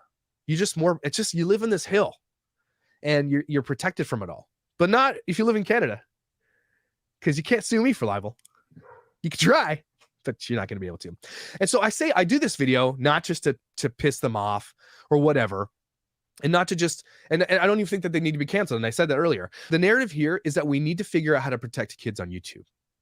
Up to the age of, like, I'm almost want to say, like, let's do 13, 14, maybe. You don't have to go to 18 or whatever as an adult, but there's got to be something here. What Ruby's doing is not the worst thing you can do as a parent. Okay. There's other grosser people out there.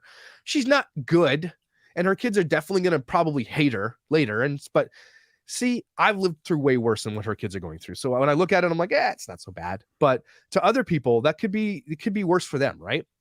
But what the world sees, and I think is done with, is this exploitation of kids. Like, something here is shifting. And, no matter what kind of high-priced lawyers you get and everything else, you can sue and copyright strike as many people as you want. But eventually people are going to stop watching this because they're like, I'm over this. Like, there's nothing here. Like, can a family vlogger come out and just do comedy or do something fun and do parodies? Like, maybe there are some and I don't know, but maybe do that. Have fun with it. Yeah, I have to agree with you, Amy. See you later. I totally agree with you. YouTube fighting is weird. I don't engage in that. I just call out bullshit behavior. But as soon as they start trying to, like, antagonize me with making videos and shit like that, I don't even bother. Like, I just keep calling them out. And I don't care what they're doing as long as it's not, exploiting victims. But regardless of my negative feelings towards Queen Bee and her channel, and her chat, when it comes to this lawsuit with Bullhorn Betty, I completely support her. She didn't do anything. She didn't merit being sued. And she's doing the logical thing, which is protecting herself and doing it the right way. So I don't see, that's why I support Queen Bee in this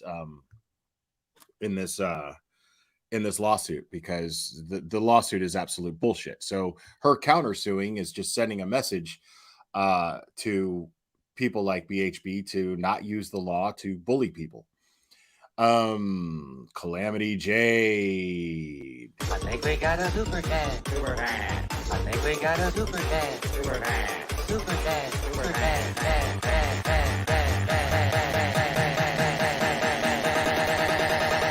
I think we got a super chat. I think we got a super chat. Money, money, money, money, money, money.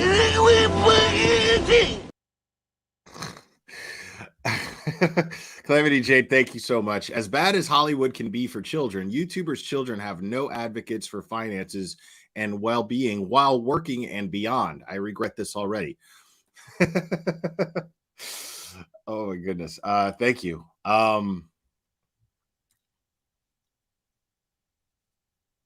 Right. And you're making an excellent point. Oh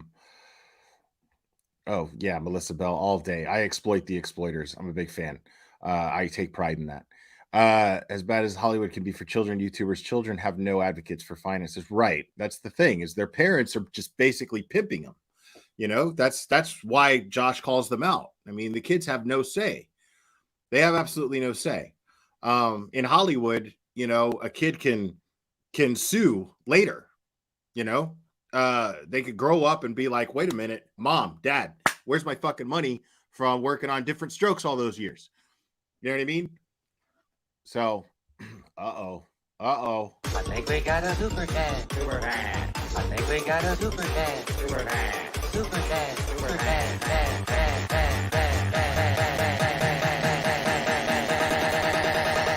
I think we got a super chat. I think we got a super chat. Zanime, what's up? Thank you so much. Ha ha ha. I just wanted to hear this again. Well, there you go.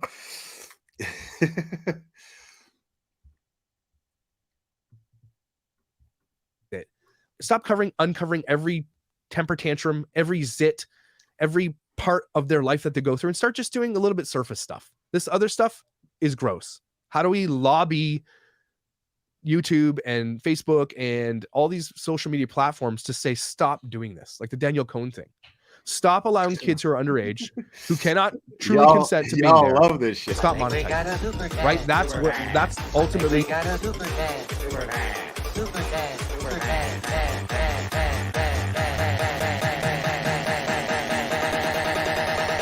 think we got a super chat. I think we got a super chat. I think we got a super chat. I think we got a. Hell yeah. Fucking fantastic. Thank you so much. I appreciate that, Chris Buster. Ultimately, the answer here. And I said this at the beginning, we're not going to see the damage that this is inflicting on these kids until way later. YouTube is 15 years old. YouTube vlogging is relatively new. And we're not going to see the ramifications till these kids get older. And you're going to see this all come out later. They're going to say, oh, they're going to have all these books and all these videos come out and say the truth about what went down in my family and all these kids. And at the time, everybody made money off it. And later on, these kids are damaged. We're going to wait till it's too late. That's the problem. Okay. And so this isn't just a video about throwing shade or tea or whatever drama. It's literally about uncovering these types of channels to say, like, look at this family. So when one hits, they all hit, and they all use that, and just like, oh, they all could be part of each other's videos, and they all make tons of money off of kids. The problem here is off of kids. There you go. And that's what needs to stop. And so here's what you can do. Stop watching. Stop subscribing. Unsubscribe. There you go. Do what you have to do with your social currency. Also, reach out to their sponsors in their videos, because this worked for Micah and James Stauffer's cancellation, is that you say, look, they're advertising your product on their channel. And I think based on this evidence here about how terrible she is and how bad of an influence she is as a mother, you should probably not, you should probably distance yourself. That tends to work with advertising. Well, some of you guys, let's see. Kelly Green is saying Josh is predicting the future. Sort of. Yeah, that's fair. But you got to understand also that 8 passengers and him talking about them 3 years ago was a drop in the bucket of family vloggers that he was reviewing and going over and showing as examples of children being exploited. He was this is, like I said, 8 passengers was just a drop in the bucket of creators that he was calling out and has been since. So think about that. Just think about that for a second. Like, what he's calling out is the nature of a parent in which they felt the need to exploit their children online. And that because of these recent events with Ruby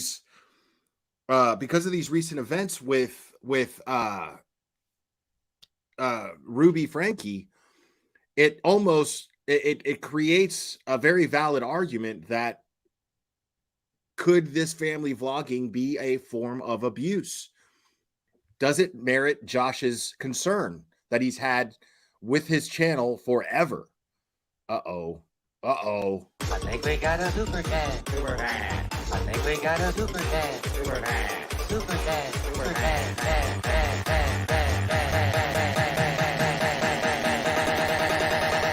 I think we got a super chat. I think we got a super chat. I think we got a super chat. Bad Wolf, thank you so much. Super chat train, LOL. I love it.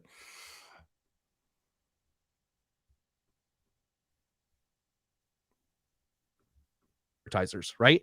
And so what you do is you take away these people's ability to make money, and they are forced to then figure out a different way.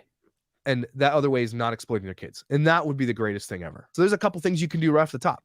If you know a politician, you can lobby them, and you can bring these people, these social media giants, in front of Congress and ask the real questions. Why do you allow underage kids on your platform to be monetized? And they know they are. And then ask them real questions. That's how you do this. I'll likely get a copyright strike from this video. That's okay. And I'll fight it because it's fair use. And YouTube has fair use policies. And if you follow their policies, you should be able to live by their standards and you should be protected, right? I'd love to get a cease and desist letter from their overpriced, insanely expensive lawyers. Still looks like a guy I wouldn't want to mess with anyway. And they can deliver it to Frigid Canada all they want, right to my door if they'd like. You know, Ruby and Frank, if you want to spend $3,000 to $5,000 writing me a letter. Exactly how I feel about it. Oh my goodness. Yeah. Send me a C&D and I will wipe my ass with it. Sure, I'm happy to receive it. I'll get it and I'll read it here. Ruby and company, if you're watching this, the internet is shifting. Why don't you get on board, get your kids off these channels, wait till a little older to consent. Ruby, you've got a couple older kids. They could probably consent now. Family vlogging is coming down and you're going to see it hard. And it's just because of a few who are going to bring down everybody else. But that's okay. Because in the end, this stuff isn't even good. Maybe there's a couple out there. I've yet to see one that's really that I'm like, oh, I love this. So maybe just make some good stuff. I don't know. Maybe that's the problem. Maybe people are pissed because you make garbage. So stay tuned to the next video where I talk about why the hell are these people all Mormons or Christians or use that religious platform in their family. They're all that way. Something tells me they're not all that way, you know, behind the camera. In front of the camera they are. But what is it about these Mormons and the main perpetrators of all these channels? And what does the Book of Mormon have to say about this? Because I don't really know. But I'll ask Joe Smith and we'll talk about it because maybe I'll start diving into it. I know a bunch of ex-Mormons who want to talk about this type of stuff. Now, he's not saying all Mormons are like this. He's saying, why are they all fucking Mormons, though? Mormon culture has a lot to do with this. So let's figure it out. Let's talk about it together. And like and subscribe or don't, whatever, you know, you don't care. You're my therapy. And we need to keep talking about these types of people. Quit it. Because otherwise they get to just do whatever they want and get away with it all and use high-priced lawyers to just shut down descending comments and descending content. And I'm not going to let it happen. I'm not going to let them continue to bully people because that's not cool, right? If you want to put your entire world out there for everybody to see, this is part of it. I get hate too. This is part of it. So if you don't like it, there's the door. Totally. Yeah. We are all subject to criticism. If you have a YouTube channel and you're public and you go on here and speak your mind or talk about whatever the fuck you talk about, you are absolutely subject to criticism. Like if you search the glare on YouTube, you're going to see a shit ton of hate videos. And that's fine with me. That's absolutely fine with me because it goes with the territory. It just is what it is. You know what I do with those? I don't watch them. I don't give a fuck what people are saying. I honestly, genuinely don't give a fuck what people's opinions are of me. I mean, it's your bottom line is you're yeah, exactly. It's just Cherry's videos. Bottom line is you're subject to criticism. It just is what it is, man. You know, you make yourself public, and and the more successful your channel gets, the more criticism you're gonna get.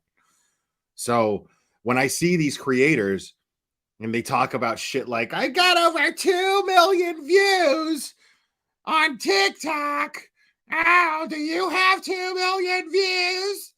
When I hear that shit coming out of one side of their mouth, and then on the other side of their mouth, they're going, what the fuck? Why is everybody talking about me? I'm going to sue you for talking about me. Blah, blah, blah, blah, blah. Well, I mean, it's ridiculous. It's fucking stupid. You sound like a jackass. I mean, dude, like, you could fucking take anything I'm doing. You could review it all you want. You could use my fucking videos to fucking insult me. You could chop them up. Do whatever the fuck you want. I mean, like, you could do anything you want. Like, put a hole in one of the videos and fuck it. I don't care. I do not care. Seriously. Like, it blows my mind that people get all whiny and bitchy about someone saying something negative about them on, YouTube. Like, it's what YouTube is. YouTube is what it is.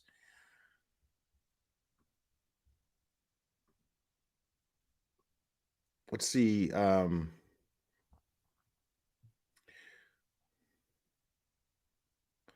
Now these are long videos, man.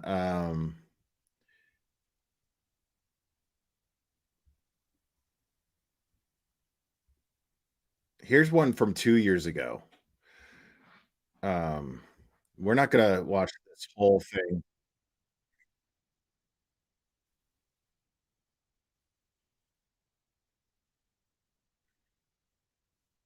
I think he's gonna go over their merch.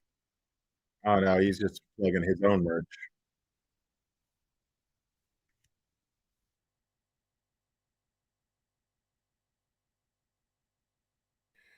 All right. This is from 2 years ago. Set an aperture on an automatic. So the title of this is Frankie from 8 Passengers is the worst, and admits that she has no content. Camera. And don't forget, look at Sherry. She's got one of those Canon G7Xs ready to go to school with her. They vlog at school. Okay, so this family is all into it. Okay, so I'm not going to show the whole video because it's 10 minutes long, but basically she's driving the kids to school, and I haven't even seen this. I've only seen the part where she gets out, but she's driving and vlogging, which is stupid, in their like $50,000, $60,000 van because they have such a giant family, because clearly his pullout game is weak. But they're driving and she's doing this, but I want to show you from an editing standpoint what happens here, because she wasn't filming when this accident happened. The most disgusting thing about what you're going to watch here today is how excited she gets when something tragic happens. Okay, watch this. The pictures and keeping everyone on track. Okay, you're hearing this tire squealing, rocks, all this stuff happening. Okay, this is an edit she put in there. It wasn't there. She didn't swerve. There was nothing going on. They edited that sound in there, which is absolutely effing disgusting. Okay, because watch what happens next. They had to put that in there because the camera wasn't on when what just happened. I remember this. Watch. Okay. That's all put in there fake. That none of those sounds were in there. They put that in there. Is everyone okay? Okay, so she turns. The first thing she does, there's an accident on the highway. She pulls over and she turns. I think I was in the chat for this one. Turns the camera on. That is Ruby Frank's #1 priority. Not that if her kids are okay, because what happens first in the sequence? Camera's on, then she asks her kids. You tell me what you think is her priority here. Oh my gosh, are we hit? Are we hit? She knows she's not hit, first of all. Are they okay? Are they okay? Oh my God. Are you okay?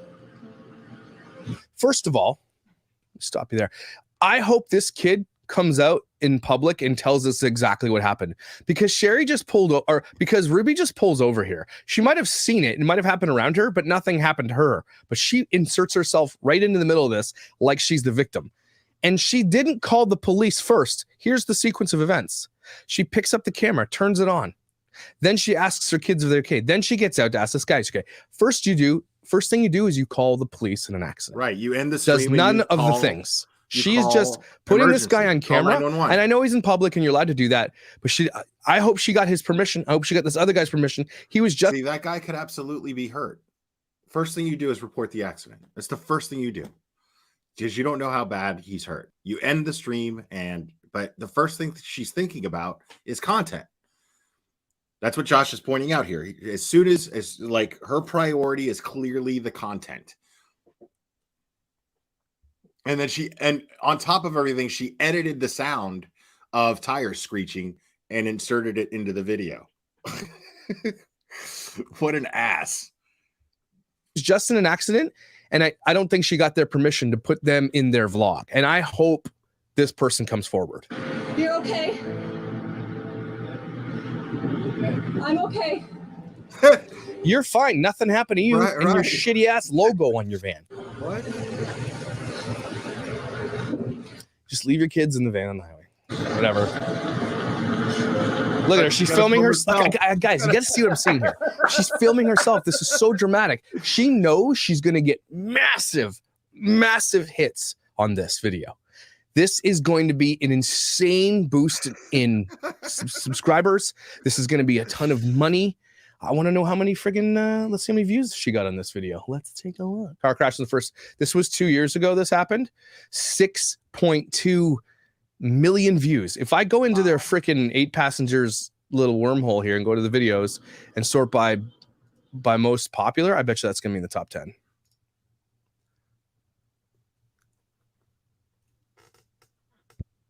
Right there. Number 10. It's rated. It's number 10. 6.2 million views. Okay. That is a huge number of views and money and everything else. And she knows this while she's filming this. Is what makes this so disgusting. Puts the camera. Why do you have a camera? Are you really there to help people? Or are you there to capture this for your content? This is why Ruby Frank is one of the most disgusting, not just family vloggers, but people that exists, that they would use someone else's accident, probably life-threatening accident, for their own content. I hope she gets sued.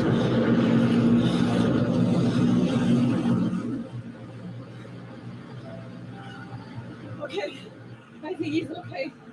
Yeah, they're all okay. You're the only one freaking out here. These guys are like, yeah, we're good. Just an accident. We're all safe. She's one freaking out because she needs to add that dramatic thing to the video, right? She has to add that. This tire blew. It looks like the tire blew. And I was right. Is this guy not wondering, why are you carrying a camera, weird lady with I can't stand her fucking face, bro. Look at her. Ugly lipstick? What is going on here? Is he not wondering? Does she pay him? I don't know. If that was me, I'd be like, lady, why do you have a camera on? This is like, are you okay? I know. I don't even remember what happened. She doesn't even know what happened. She just saw the accident, pulled over, got her camera out and said, did we get hit? You obviously didn't get hit, dumbass. You would have known if you were hit. I'm upset because she's using other people's... No offense, but you are a stupid asshole. I mean, seriously. Tragedy for her own gains. Do you guys see how disgusting this is? How family vloggers will stop at nothing to get content to fill their pockets full of money. This is not even her kids. Well, obviously the whole video is about her kids, but she is literally exploiting other people's misery and accidents, everything else for her own gain. Are they okay? Everyone's okay. Russell, it's okay. Wait to hear what she's about to say right here. What happened? It's okay. Everyone's safe. It's okay. Oh my God, bro. We don't lie to them. I was dude. Seriously? Like, seriously. What? What the fuck? Driving and it looked like the blue car. I heard something, so I'm thinking the tire exploded, and I just was right behind him, and I was gonna rear end him. so I just veered. So no, you were not involved in the accident at all. She just thought she's talking to a police officer here, and she can't lie because she's a Mormon, hopefully, but she lies anyway. But she's like, no, I was not involved, but I'm filming it. I don't think so. Like I didn't. looked around and it doesn't look like we got hit. Unbelievable. Looks right How into the selfish camera. this woman is. The guy in front How she looked right into the camera. of me, his tire blew.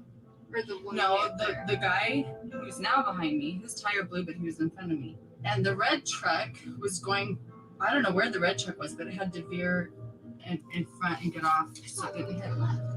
I don't know. I just know that the blue car So you didn't see shit, is what you're telling me. had a tire blow. I just know that the blue I car. had to get out of its way. He hits the sign. He took the sign out. Russell. He's crying, first of all. This was my first car. This kid is like, I want to point out something. This kid, Dude, like, you got small kids in the car, dude. Like, you got small kids in the car. How is your first instinct as a parent to just be like, you're okay, everything's okay, like the kid's crying, but she's perpetuating more excitement that doesn't exist. She's creating the excitement that is making the kid freak out. Like, all she had to do is just be like, oh man, sometimes people drive, sometimes things happen on the road. Guy's tire blew out, but we're okay, and let's just thank God that we're okay. I mean, that's that, but she's not in any way, shape, or form trying to console these children in any way. What she's doing is simply just sitting there going, oh my God, oh my God, oh.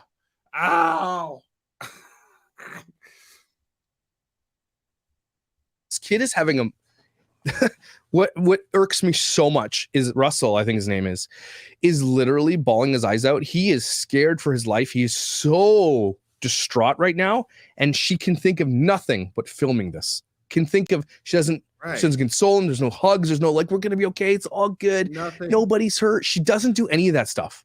He's just there, broken.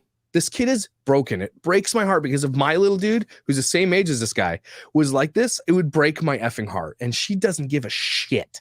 Right. She doesn't like in any way, shape, or form. She's doing the opposite from consoling him. She's doing the opposite. She's doing the opposite of trying to make him feel better. What she's doing is creating what she wants is to see him and capture it on film. What she wants to do is see him traumatized, because the more traumatized he is, the more dramatic the video is going to be, and it's going to get her more hits. Like, dude, what the fuck, lady? You know what? I want to tell you something, and I want you to really listen. Oh my. We should have been in that crash. Oh my God, dude. What the are you thinking when you just said that to your children, specifically this little kid who is having a meltdown, who is very scared? You just told your kids we should have been in that crash. Why would you say that? Like, how in the fuck? We should have been in that crash. Like, the kids already know, like, we weren't in the crash, and we're just lucky. And if you're trying to teach your kid to be good Christians, you just say, hey, thank God that we weren't in that crash. Not we should have been in that crash. So I know you're scared, but let me give you reason to be more scared, because this could happen anytime to us. Like, don't fucking do that shit. What the fuck is that? What the F is wrong with you? First of all, she changed the camera angle. She started here, then she did this so you can see her face.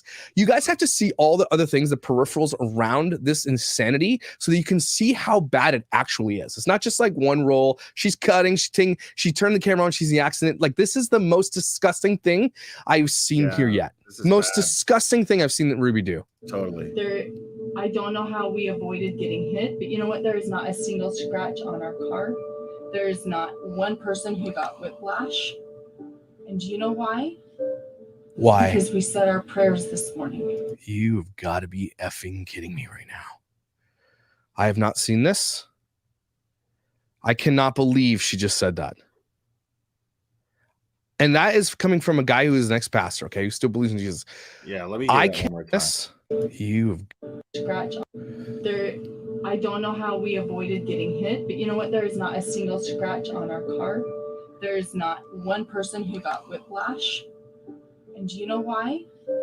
Why? Because we said our prayers this morning. You've got to be effing kidding me right now. Wow. I have not seen this. I cannot believe she just said that. Oh man, hold on one second. And that is coming Leslie Kohler gifted 5 memberships. Thank you so much for that. Sean Pellegrino, Zanime, or no, not Zanime. Sorry, Zanime. You missed the lottery this time. Cheesy Wheezy, Just Jake, Sarasaurus, Rex, and Lisa Oldhams, all gifted memberships. Thank you so much for that, Leslie Kohler. Appreciate that. coming from a guy who is an ex-pastor, okay, who still believes in Jesus. I cannot believe she just said that. Now, there's a few reasons that makes what she just said there absolutely disgustingly ugly, okay? First, she took this moment of atrocity and her kids are scared to say, hey, look, if you don't say your prayers, this could happen to you. Right. She's forcing this religious, and don't forget they're Mormons.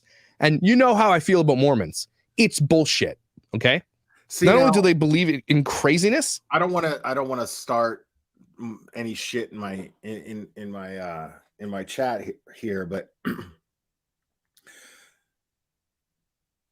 when I hear like people say, oh, Zanime, member for 10 months. Thank you so much. Appreciate that. When I hear people say things like I'm God-fearing, okay, I respect that. I don't want to say that I don't respect that, but to me that implies, well, I'm a good person because I'm afraid of being punished by God. Whereas I have more respect for the perspective of I have a relationship with God, or I have a relationship with Jesus, and I'm grateful to be in his eyes. You know, I'm grateful. Thank God, you know. Whereas like if she would have just said, you know, hey, this is why, you know, right now, let's pray. Let's pray and thank God that he protected us from this accident, because it's okay to understand that, you know, it's okay to have the perspective that, you know, God or Jesus is there to protect you.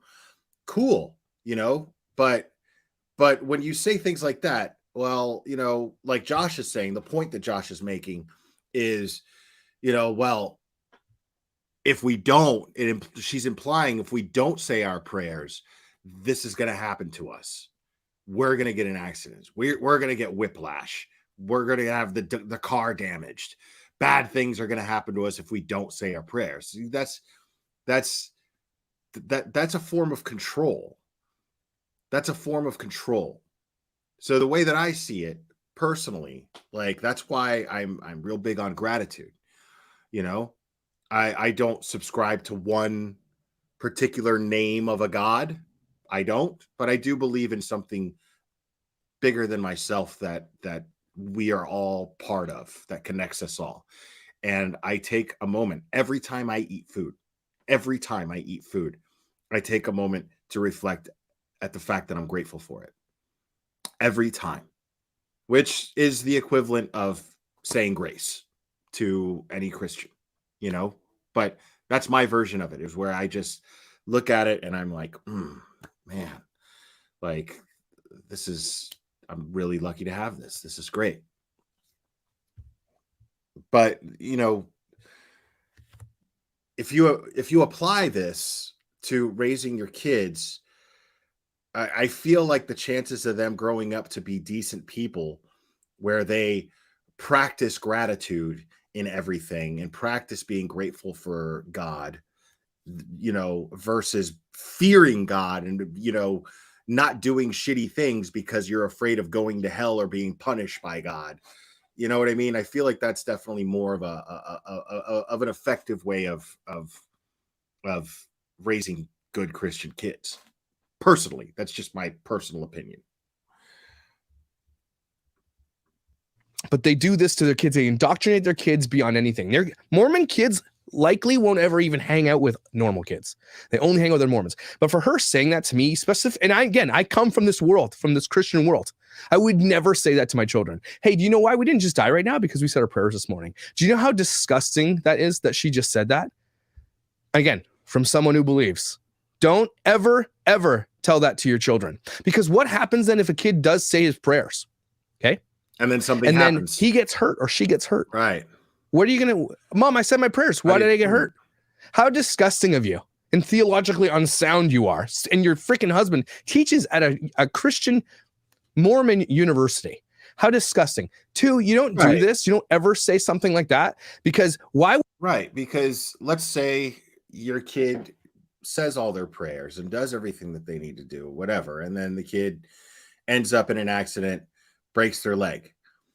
If you go with the gratitude perspective of things, then you could straight up say, hey, well, you broke your leg, but you know what? Your arms still work.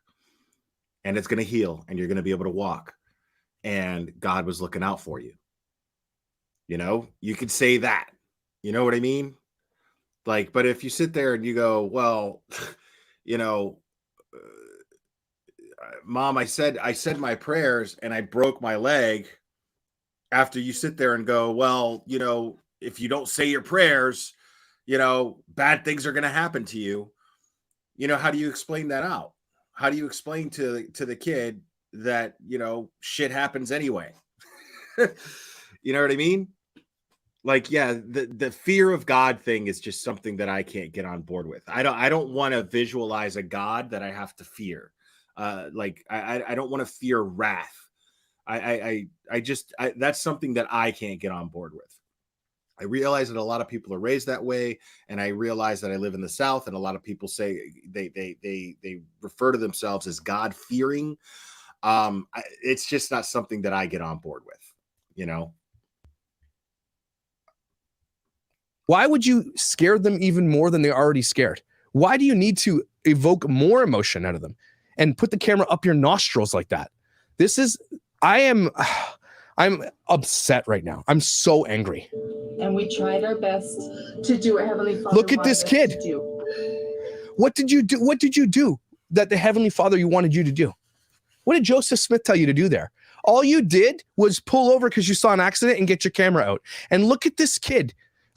Right. Like this. What did you do?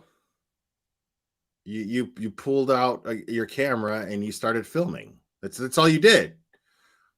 What do you mean? The reason I'm showing you their faces is because you need to see this.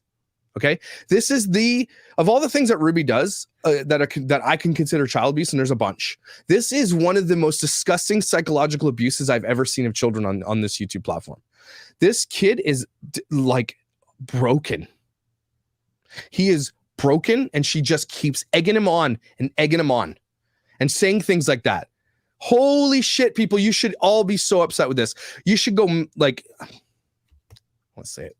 And you know what? Nobody's hurt. And I know it's because the Lord is watching out for our family and for others. And again, don't forget, everybody, during this whole thing when she's having this heart-to-heart with her children, this is on her face. The camera is on her face the whole time. She is not doing this for anybody but for herself and the YouTube algorithm and money. Right.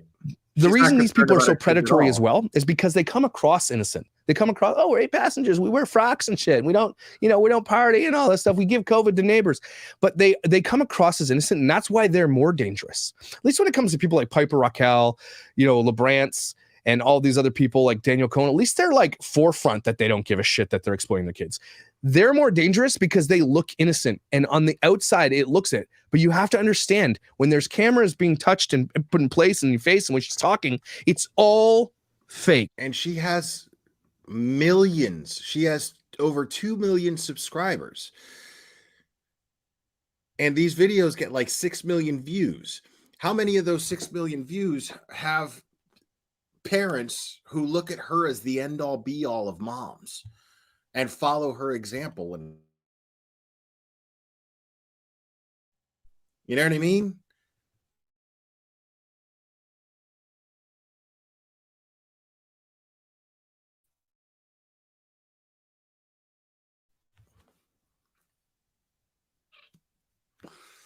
Yeah, I don't know. I was cutting out there.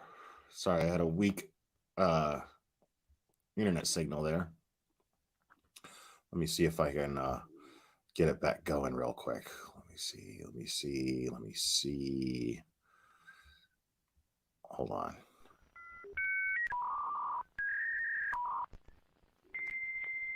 We're almost there, guys. Hold on.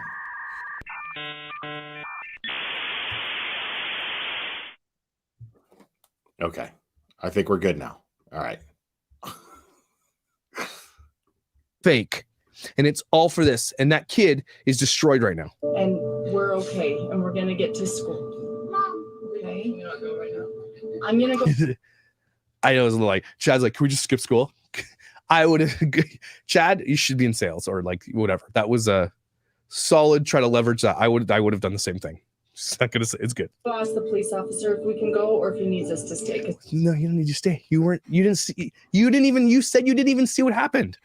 You literally just pulled over to capitalize on someone else's craziness. Sometimes they like us to stay to be a witness. Oh and to my take our gosh. statements.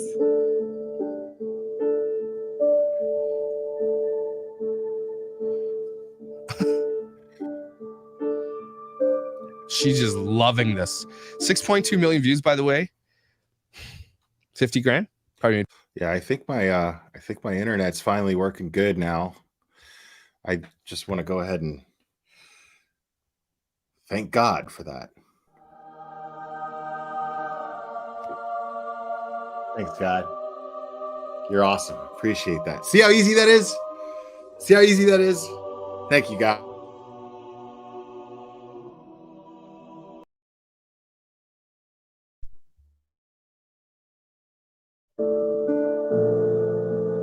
Statement for the police. Dear police, here's what I saw. I saw a tire and then I pulled over and I got my camera out. Does the police not ask why you're filming this? Like, again, that guy that was in the accident, all those people, I hope that they know that either they collect on this video because they are the ones in it. I don't know if they're allowed to do that or tell her to cease and take. You saw how you just fucking thumped me upside the head? God just went down and went, yeah, shut up. And then my shit froze again. You saw that? I got you. I got the hint. It down. I don't know. It's so exploitative. Not only does she exploit her own children, obviously, but is willing to exploit anybody. Ruby Frank is disgusting. And a friend is going to pick up the kids off the freeway and finish. Oh, that's nice. And you're still making them go to school? I was right behind this guy. No, I think they stopped later. I know the red truck was involved, but I don't remember knowing how. You guys, I am like calm, but I'm shaking. Why is she crying? She wasn't in the accidents. Nothing. She's been there for an hour at this point. This is all fake right now. This is fake. And poor Russell, his first day at school, and he has to be involved in a car accident. He wasn't involved in a car accident, Ruby. You guys were not involved. You just saw it. And you said you didn't even really see it. So you just pulled over is all you did there. And you didn't even report it. Ruby is a liar. This is a lie. Home. Yeah, take the kids home. I can see our neighbor up here, way up there, picking up the kids. You just let your kids walk up? Okay. To come get them. Wow. I'm going to finish up here, give my statement, and then hopefully meet the kids up at the school and explain what happened. Honey, are you okay? I thought you went with your brothers and sisters. I didn't know you were... She's out on the highway. Her kid's going to get a ride, and she leaves her little girl in the car on the highway. Doesn't even know her child is... I love how pissed Josh gets. When Josh gets pissed, it's the funniest shit in the world. Because like he's Canadian, and Canadians are like the nicest guys, and he like tries so hard not to cuss. It always fucking makes me laugh. Always makes me laugh. Is in the van. What else do you guys need to see? I mean, for real, why did these people have fans? You know who their fans are? They're other Mormons who only watch Mormon content because it's all they're allowed to watch and that's what they're told to watch. That's what they capitalize. They capitalize on the Mormon market. That's all they do. And it's shit. Still in here. Look at me. Look at me, your hand. It's okay. You're safe. Wow. It's Holy gonna be frick. okay. Listen to the music. Guys, listen to the production. You're right. The music is a nice touch. Safe. Was my carbon off that time? I guess you're not a very good driver. Way to go, kid. Well, she cut there. She looked. Did you see the look she's scared? Did you guys hear that? I'm grateful we're all safe. Was my carbon off that time? I guess you're not a very good driver.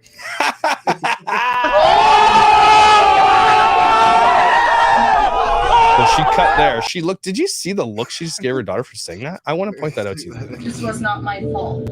Yeah, you were not involved in any of this. This was nobody's fault. And God forbid what happens to this kid when they get home off camera. Now that we know what we know about this cunt. You all right? Yeah. Okay. Yeah. We'll get you out of here. I'll go ahead and slow down some traffic and let you back on the road. Murica. I jumped. Woo! The hell? What's with the music? Chill out. This isn't like, it's not a Holocaust film. Relax. Seriously. So today's video is obviously about how terrible a parent Ruby Frank is. Okay. So the other video that someone sent me was this one here. It's called Night Before. I'm giving you girls a spa. Pretty sure this is the video of the night before they went on that drive, by the way. Just pointing that out. Wanted to show you guys that.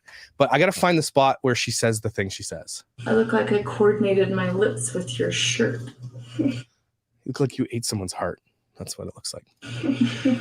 Her daughter doesn't like her, by the way. Her daughter does not. Ruby, of all the family vloggers I cover, the one thing I notice the most about Ruby and a lot of the family vloggers is that their kids absolutely do not have a good relationship with their parents and generally the main person of the channel. It's generally the dad they have a better relationship with. James Stauffer, Micah Stauffer was, you could tell that the dynamic between the mom, generally the center of these channels, and the kids is way different. And here's why. The mom is always the one with the camera, the one who's always saying, do this, let's do this. So they're always the driver. They're always making the kids work. It's never a relationship without the camera. The dads are generally not. They are sometimes, but not all the time. If you look at all these videos, Weiss Life is one of them. When the 16-year-old daughter that's is the main bio daughter of the mom, but not the dad, Gabrielle Weiss, she hates both of them. I got up for a second. I heard Josh say, she looks like she ate somebody's fucking heart. Oh, Josh, you're killing me, brother. Like, I talked to her family, not even just her bio dad. I've talked to her other family members and neighbors that have been to their house, and they all hate their mom. Okay. Most of these kids, either if they're young, they still think their parents are on the moon, but as they get older, they despise their parents. The video of Tiffany Rockel we're going to do soon, where Tiffany makes out with a 17-year-old boy on a live stream, and then Piper Rockel pulls her face off angrily.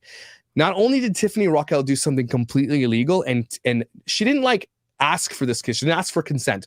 It doesn't even matter. The kid is 17. She made out with him, and Piper Rockel pulled his face off. Danielle Cohn has publicly fought with her mother a million times.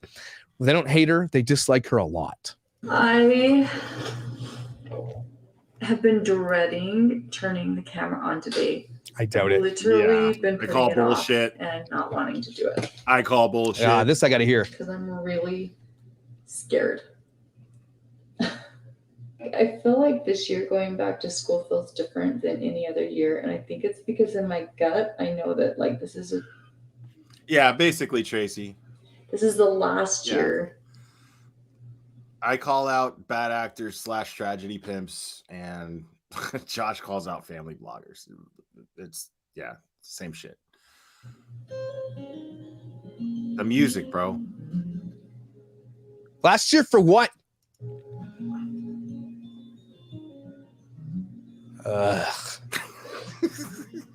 Kids like, yeah, cry, bish. Yeah, look at the kid is just Last year, engaged. what? I was I gonna cry? Now you're probably like, what? Look at Oh, my I'm so mom, the funny. actress. Yeah, she is. She's been saying that the whole time. No, I'm trying to say this is the last year that all Yeah. of us might be able to stay calm. And so next year we're all going to be calm. Yeah, yes. Yeah, Ellie thank Green. God. Or Lisa Hey, I'm a Oldham, parent. yes. I'm like, hey, yeah, kindergarten starts. What will I do with all this spare time? The 5 minutes I have in the morning now without the kids. Totally him. Nicole B. Totally. I think my wife cried too in Weston's first day of school. I get it. Dads are different, I guess. I'm just like, yeah, have fun. Bye. Yeah. Oh, chill, lipstick. Oh, I didn't know you were home. Okay, come sit back. Chill with the snot. What I'm trying to say is, Please say it. when I started vlogging and making record of our family, Making record. Shut up. I hate this stupid ass excuse they all say this. Oh, making record. Well, good, because you've made a record of how terrible of a parent you are. So thanks. it was because there was so much going on all the time. I would wake up to my kids waking up every morning at like 6. It's creepy. And it was nonstop nonstop. Get to the point. My kids were under my care. And They still are. So what? Oh, chill. This is the last year that I have kids at home, and it'll just be Eve. When I started vlogging, it was like. Thanks, Eve. Is Eve not? I'm so sad. It's the last year that I have kids at home, and that means I'm gonna have to cut my content in half, basically. I guess I'm just gonna have to keep them up all night. Okay. That sounds rude. Like Chad, I was homeschooling him, and it was Eve and Russell, and even Julie was home a lot. And now everyone's come up with like the sports they want to do. Notice what Josh said earlier. He's like, yes, you're making record of how terrible of a fucking parent you are. So all of this shit, like this is a 2-year-old video that Josh did. This is a 2-year-old video that Josh made and premiered 2 years ago. Okay. And he's calling that out. Yes, you're making record of how terrible of a parent you are. And now, most likely, because I don't think that she's going to plead guilty to anything. She's too narcissistic. She'll plead not guilty and fight it. And she'll hire a really good lawyer to defend her. But all of this shit is now going to be used as evidence. All of it. And I'm here for it. I'm going to follow that trial. Like, I'm here for it. Everyone's like settled into what instrument they want to play. Here's what's happening, Ruby. Your kids are like, we got to find other shit to do. I do not want to vlog all day long. I need to get out of this house. I need to have friends. I need to go do extraterrestrial activities, extracurricular activities. They are literally finding ways to get away from you. You have to see that, right? You see that. I hope you're seeing that. Everyone is just, they are going. Sherry is never home except. Can you blame her? On the stairs, and she like lurks in the shadows. But like the kids are just always going, and my house is so quiet. Good. Use it. Yeah. The kids don't really need me in the same way that they used to. They get their own drinks if they're hungry. They get their own lunch. Okay. If it's dinner time and I haven't gotten. Yeah, that's if you let them. That's if you don't punish them by depriving them of drinks and food. Yeah, they get their lunch. Don't forget, she just said that. Her 5-year-old gets her own lunch. Her kids, from the moment they go to school, are responsible for everything themselves. She's like, oh, my kids don't need me. Your kids don't need you because you make them do everything anyway. What is she saying here? Ruby is the laziest, most negligent parent I've covered thus far on the Dad Challenge podcast. And don't forget, she even says things like, when you're 18, you're gone. Like, oh, yeah. Petty Patty, for sure. Like, if that's true, like, they contacted. If there's one YouTuber, if there's one person on the planet that has these videos and is willing to cooperate with law enforcement, like, it's Josh. It's absolutely Josh. And I guarantee you that Josh is like, anything you need, whatever you need, contact me anytime. Let me know whatever I can do. Totally. And Sherry's like, bye. So she has all these hard set rules. She doesn't pay her kids. There's no money for them, even though they're literally the star of the vlog. And you're going to hear in a second her actually say the quiet part out loud that family vloggers rarely will say. Making dinner, they know how to make their own dinner, and like, I've raised them to be very independent, which is good. Let me stop you there. You've raised them to be independent because you don't do anything. You've raised them as a lazy ass. You've raised them to do everything because you will do nothing. Okay, thank you, Cherry. Because you would prefer to do this. You would prefer to put their privacy on the internet, to make videos, to make tons of money doing those videos, to take PPP loans. You would rather do that, to spread COVID, okay? To spread misinformation about your shitty ass religion. Okay, you would rather do that. And so your kids maybe weren't raised that way, but were forced to grow up faster because you were negligent as a parent. Mic drop, but not on the ground because they're expensive. But it's just a different stage of life that I'm going into. All right. Part of me wonders, well, let's check out what our vlogs are going to look like too. Like, it used. All right, yeah, fuck this lady. Hold on. Let's let's check real quick. Let me now real quick before I do this, let me quick.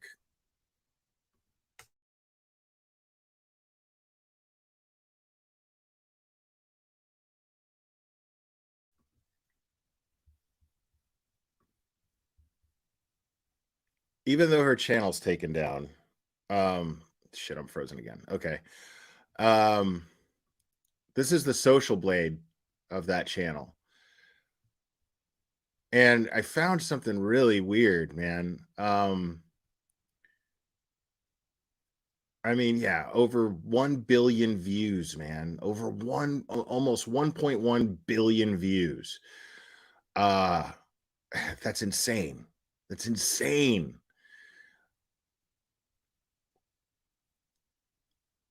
But at one point here in May and September, from May to September, there was a real, like, massive dip in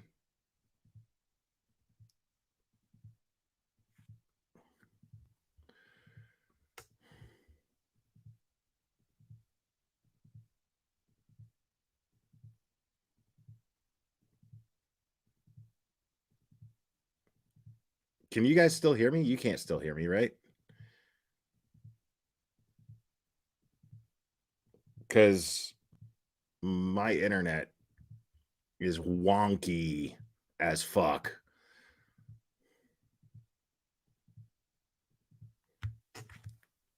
Okay, you can hear me. That's weird. Okay, cool.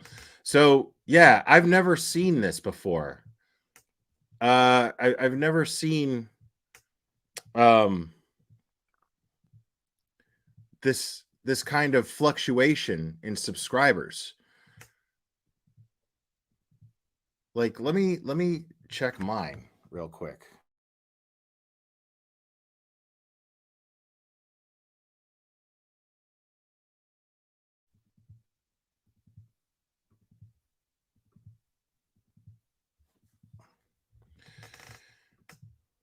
So this is kind of weird. Let me see.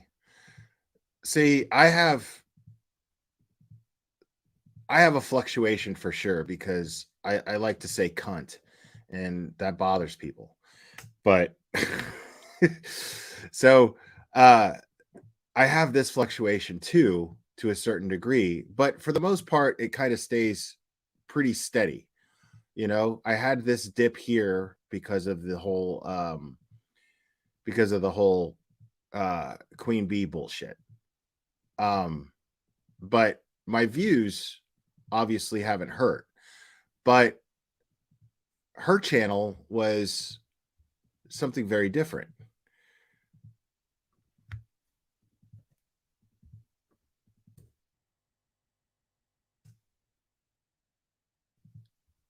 I mean, her views pretty much stayed, but for some reason, between May and September of 2022, her shit just went down. Yeah.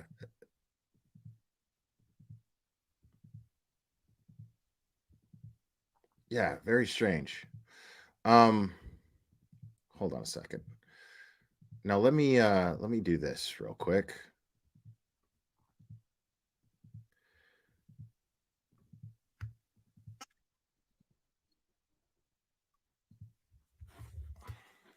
Hold on.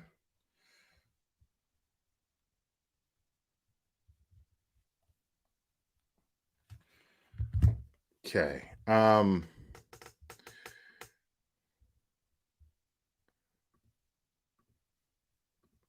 So some of you guys mentioned bubbles. And Cherry sent me the link here, but I don't know exactly what I'm looking for. So let me see here.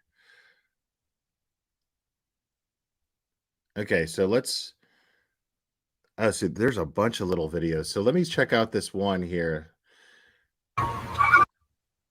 This is Bubbles. Make sure to subscribe. I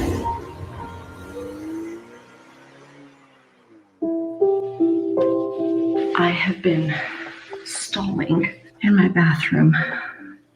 I took an hour-long shower and just cleaned in the shower. And he's like, I think we need to take Sherry to the emergency room. Sink. I'm cleaning the countertops, mopping the floor. I'm stalling.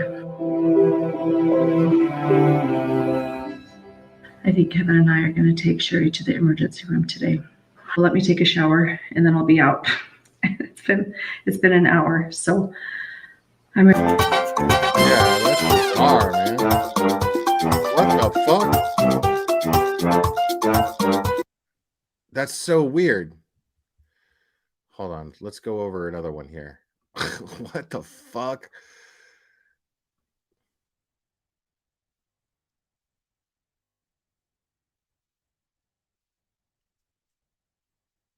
Wanted to have sex a lot.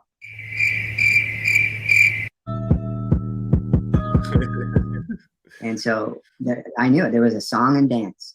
Every time I wanted it, it was like, I've got to do something to make my wife happy. And I would think, and then it's like, okay, the kitchen needs to be cleaned up. So I would go in and I would wash the dishes and I would clean up the kitchen. And then Ruby would come in and I would always time it in just the way that she'd walk in right when I was finishing up or something. And then she would say, oh, thank you. And I'd say, yes, I washed the dishes. Okay. I washed the dishes was what I was really trying to say was, Give me your coochie! The two youngest are showing long patterns of selfishness through their choices, their unwillingness to repent, their unwillingness to feel sorrow over some pretty egregious choices that they've made. So Kevin and I have decided that we are going to. We told them that this year they are not going to be visited by Santa. Taking away a special family event that comes around once a year is so special to kids is so cruel. She thinks she's teaching her kids a lesson, but in reality will make them worse. Can't disagree with that.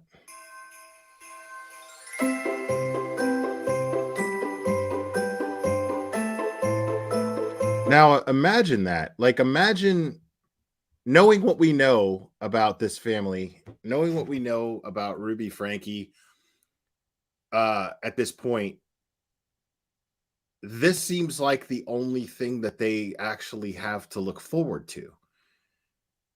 I mean, that's really shitty, dude. That's so fucked up.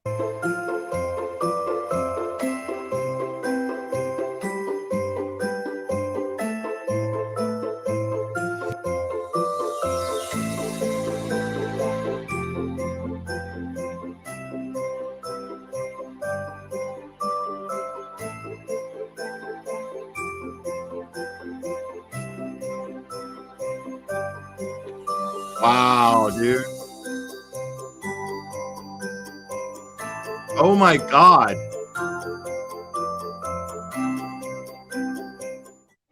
That is so fucked up. That is incredibly fucked up. Hold on, let's see if we can see some more here.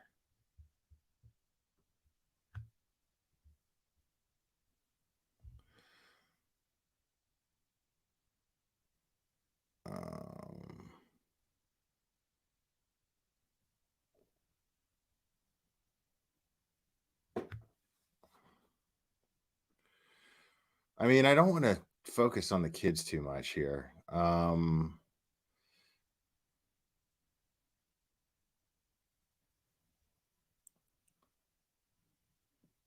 Everything wrong with 8 passengers in under 8 minutes.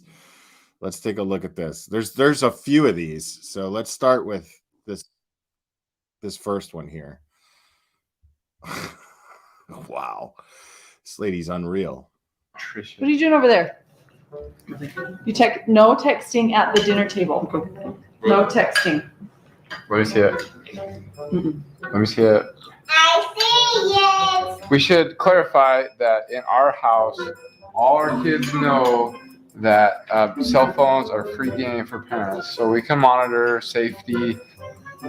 Yeah, no kid ever said, "Yay, I'm so glad my parents read my text messages." Said no. What is this? I really like you. Hold on. I did not say that. This is so fucked up. This kid's personal life outside of his family is being blasted all over the internet by his parents. Yeah. How do you work this stupid phone? The only downside to giving your kids a flip phone is I swear I have to remember how to work it every time I go through it. Who are you? How about another downside is the fact that they're the only kids on the planet with flip phones anymore. Like, and the only reason they have flip phones, I imagine, is so that the excuse would be so that they can't like look at things on the internet, or whatever. But dude. Who are you texting? No one. Any girlfriend? Whoa. I really like you. I saw you in my dreams last night. I'm telling you, it's not her. It was her brother. Look, go down. She said, "I'm so sorry. That was my brother." Did she? I saw you in Oh my gosh. Sorry, that was my brother.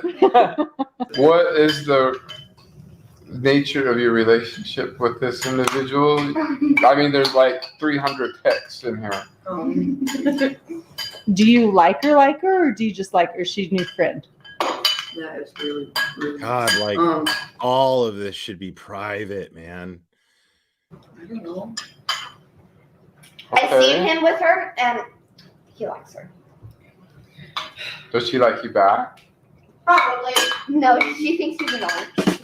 I love family dinner because we always find out little things about our kids. You're so good. Are you okay? Okay, you ready? Head on. Head on. Yeah, this guy's a total fucking cuck. Fuck this guy too, man. Oh my gosh, this makes me so sentimental. Abby, you're the one who needs to watch where you're going. You're older. Go tell her you're sorry. I'm so sorry. You okay? You know, when you fall off your bike, you gotta just get back up there. Try again, okay? As part of the rite of passage, you have to fall and cry once. You do. You have to fall and cry and scrape up at least once. But look, it's holy cow.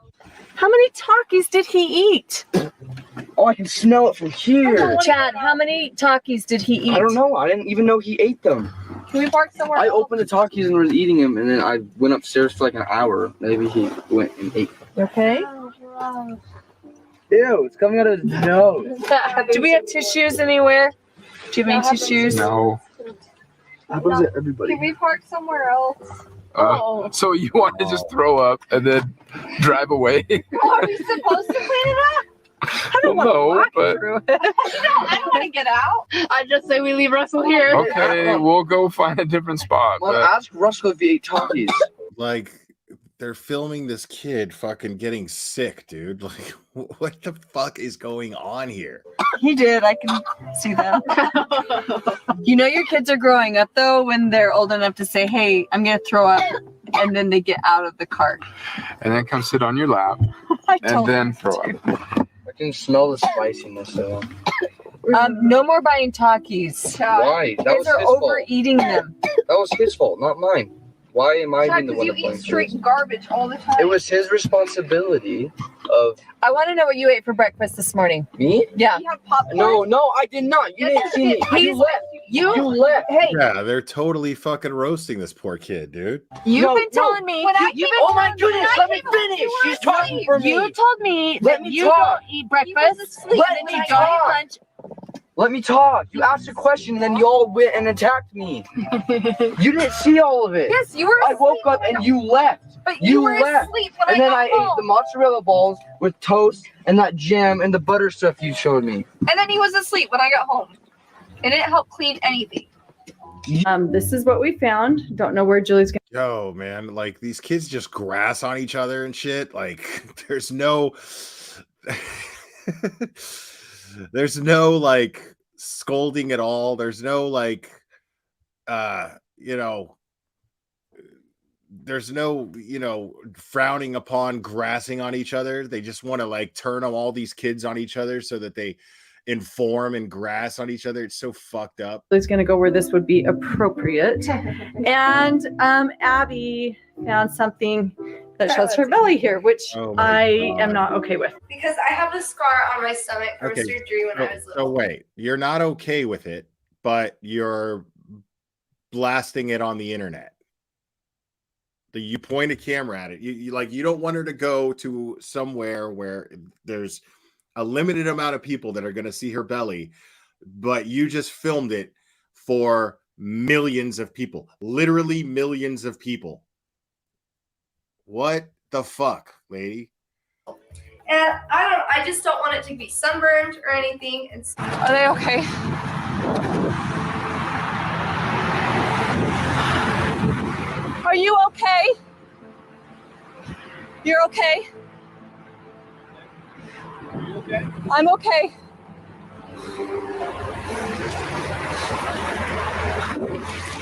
Yeah, I don't say snitch or rat anymore. I say grass.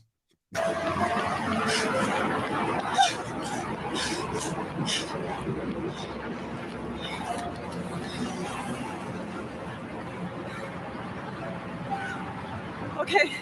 I think he's okay. Oh yeah, This tire blew. It looks like the tire blew. this is what we already saw. And I right behind him?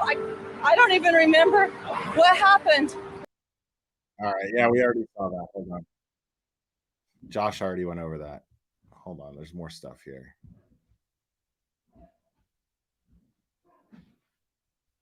Oh shit, the dogs are going crazy upstairs. Let's see what this one is.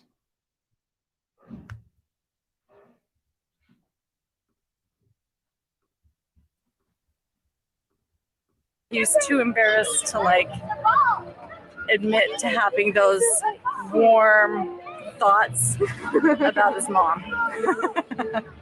I love Chad. I can't believe I hate him so much. He's so cute. You know, I've said it so many. I would date Chad if he was not my brother, and if he was. God. He's already taller than me, so I really don't care. That I he's always younger. felt that way about my brother.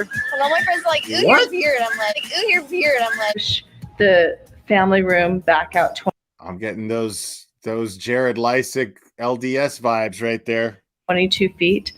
This is directly beneath it. So this wall will also be removed. The kitchen will be removed. It will not be replaced. I refuse to have a kitchen in my basement. My kids are not welcome to come live with me after they're 18. I am very straightforward about that. But this, well, you guys will need to go over to. That's so fucked up. Oh my God. Like, you're teaching them nothing, first of all, and then you're exploiting them and making a shit ton of money off of them, but you're not going to give them a home if they need you once they're 18. Dude, 18 is still a kid, man. 18 is still a kid. The April and Davey's channel because I didn't get to film it. Ruby tried April's breast milk. That's true. And she enjoyed it. Last time we were together on a trip, she ate a rat. It's fine. I love you, Ruby. Great. Okay. You guys are now closer than ever. We stopped at Magnolia Bakery. Okay, this is us waiting in line to eat at Chick-fil-A because we're supporting marriage between man and woman. And Oh my God, bro. here's the end of the line. All right, Cherry's about to get pissed off, guys. Be ready for that in the chat. We're just gonna follow the line. We've got a long wait. Here's So- some money. So they're eating Chick-fil-A because they support or they condemn gay marriage. That's what it boils down to. So they're eating Chick-fil-A. Now, I eat Chick-fil-A because it's fucking delicious. Okay? I love Chick-fil-A. Give a fuck about, why they're closed on Sunday. I don't give a fuck about that. I eat Chick-fil-A because the product, the service, the image, all of it is impeccable. It's great. Perfect. Like it's like the perfect fast food. But so call me an asshole if you think that I'm supporting or people who can condemn gay marriage by eating Chick-fil-A. Too fucking bad. It's too delicious. Sorry. But I'm not going to eat the shit because they're condemning gay marriage. Like, that's fucking crazy. That's fucking crazy. We support Chick-fil-A. Yeah! And now I have no friends. You can play with friends. No, like, I don't have friends. I don't have friends either. I literally told my friends I'm not hanging out with them anymore. Because they're They say some pretty messed up stuff. I don't even know where they live. They're pretty far away. So, summer goal, become the best athlete I possibly can. How do you feel about not having any friends? Sucks, but I don't feel safe or accepted in any friend group. So That's really vulnerable of you to say that on camera because you don't have. Yeah, Ruby! What the fuck? You're my hero! Well, guys, this is April's breast milk If right I now. can eat a rat with April, I can drink her milk. You see it.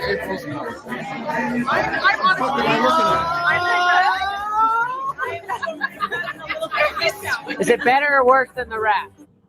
Better. Okay, that's good. This is like blood sisters. You're So we're licking dead rats, okay, and we're drinking breast milk. Okay. milk sisters. You're milk sisters. He's like, I kissed that. I kiss that mouth. That's basically. But I come back to the water. With the Robins looking all retarded. We're sleeping in our own beds.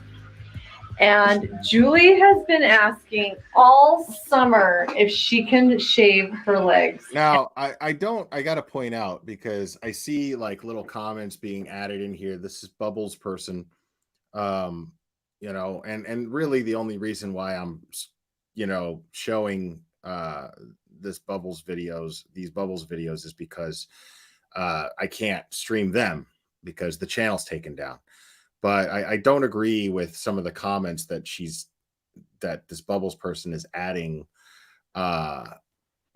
insulting these kids. These kids are victims. And even before, we knew that they were abuse victims, they're victims of exploitation. So I don't agree with the little jabs being made at the kids by this channel. That's, not saying anything bad about them. I'm just saying I don't condone that.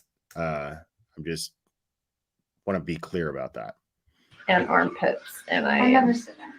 I Right. don't want You don't? Julie, you should. Like none of this stuff is these kids' fault. I think your armpits need. Like even if these kids are being shitty in some way, it's because they're a product of their environment. To be shaved more than your legs do. When you start speaking, when you start getting BO, we won't show it on camera. When you get BO, I think that's when you need to start shaving it. Julie stinks. Julie, you need to start shaving your armpits. That I was going to start coming to the gym on a regular basis. I'm going to be coming on.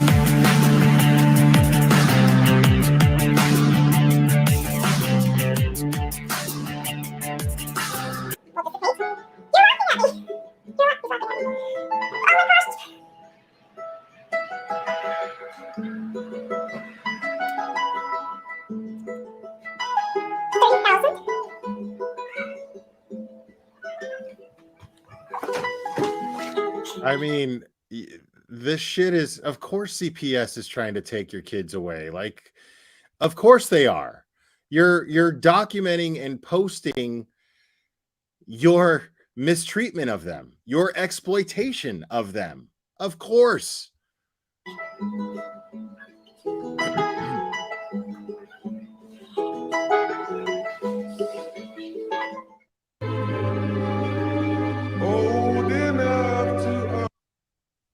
All right, hold on.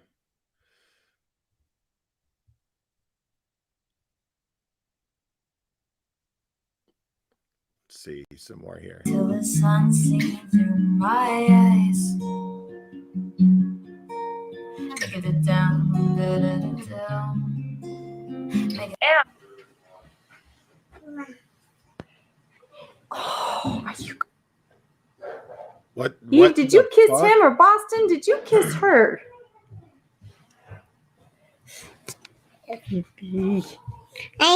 I mean, there's nothing wrong with little kids giving each other a kiss if they're cousins. You know, it's totally innocent. But like, if you're sexualizing it in any way, then you're fucked up. You know, because these kids don't know what the fuck they're doing. You know what I mean? It's you.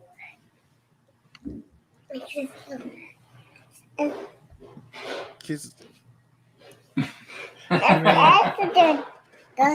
Are you kissing Boston? Yeah, they're just babies, man. Like, it's not like if you're sexualizing this, then you're fucked up. You know, these are just little kids, little babies showing each other affection. There's nothing wrong with that. I think Boston went in for that one. I think I had to watch you two.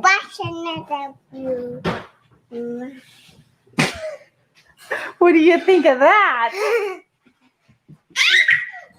I think that's I don't think you should go in there. Eve, I don't think you should go in there. Eve, I don't think you should go in there. Sorry. Why wouldn't you Here, stop don't. Here, her? let go Why of are the. you Let go of the gas. filming that? Let go of the gas.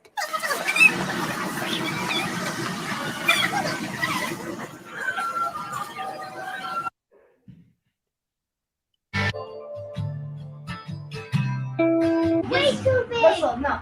On this No, pedal. I don't want to do it. Why not? You don't want a bike? I do want a bike, but I want a different bike. Russell. Well, why? What's wrong with this one?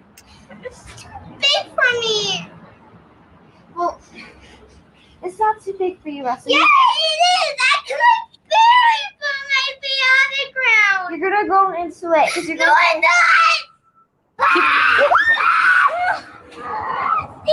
You gotta keep pedaling, Russell. We'll find a smaller one for you, all right? And it's okay if you fell down and crashed. Program. I mean, the bike was definitely too big for that kid. Like, you could clear it. Like, once you put the kid on the bike, once you put this kid on the bike and you see that he's having a hard time, all right, let's get one that's more comfortable for you. You know? Like, but what they're doing is being fucking cheap, because the way that they see it is they get him that bike and then he's going to grow into it. So if they can make him learn how to ride this huge bicycle that's too big for him, he'll grow into it, and then they won't have to buy another one later on. That's all that was. Where he's going to spend the next 8 to 10 weeks living in the Anasazi Desert. yeah, the desert mountains of Arizona. And he'll be out. So you're probably wondering, what did Chad do? Okay, we're not even going to entertain that stuff, but it's an accumulation of things over years, well before we ever started YouTubing or and For you, all right? And it's okay if you fell down and crashed. program where he's going to spend the next 8 to 10 weeks living in the Anasazi Desert. yeah, the desert mountains of Arizona. And he'll be out. So you're probably wondering, what did Chad do? Okay, we're not even going to entertain that stuff, but it's an accumulation of things over years, well before we ever started YouTubing or well before we ever got into social media. And it's reached, the idea is with wilderness therapy is if you can survive with these peers in the wilderness with nothing more than the clothes on your back and a couple of field supplies, then there's nothing in this world that you can't tackle. All right. So here's the thing about that. And some of you guys are going to attack me for this.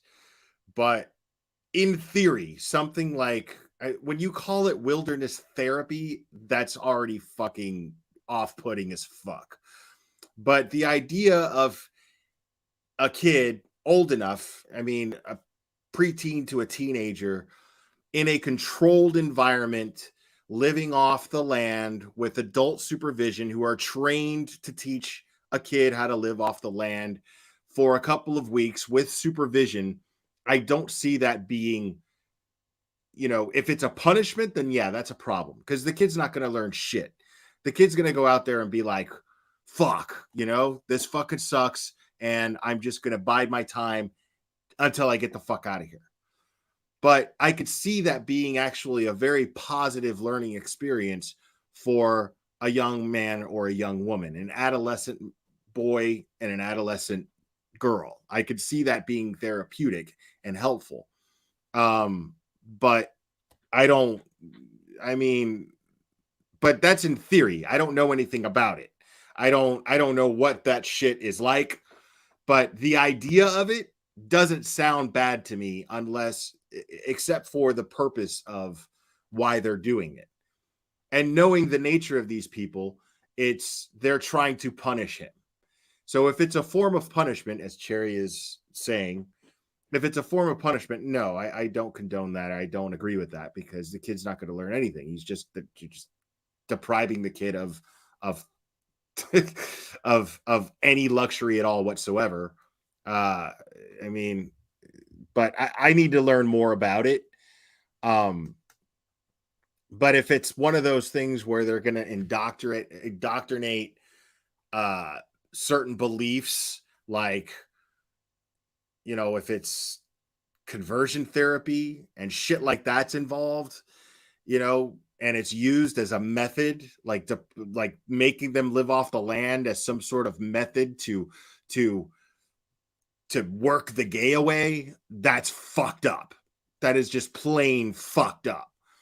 But I could see there being some sort of, and the only way that I would see that as being beneficial to an adolescent is if one of the parents, at least one of the parents, attended this with them. Hey, look, I'm doing it too. You know what I mean? Like, let's make a thing out of it. Let's have a good time. But sending your kid off to something like that, I don't see how that's going to help them.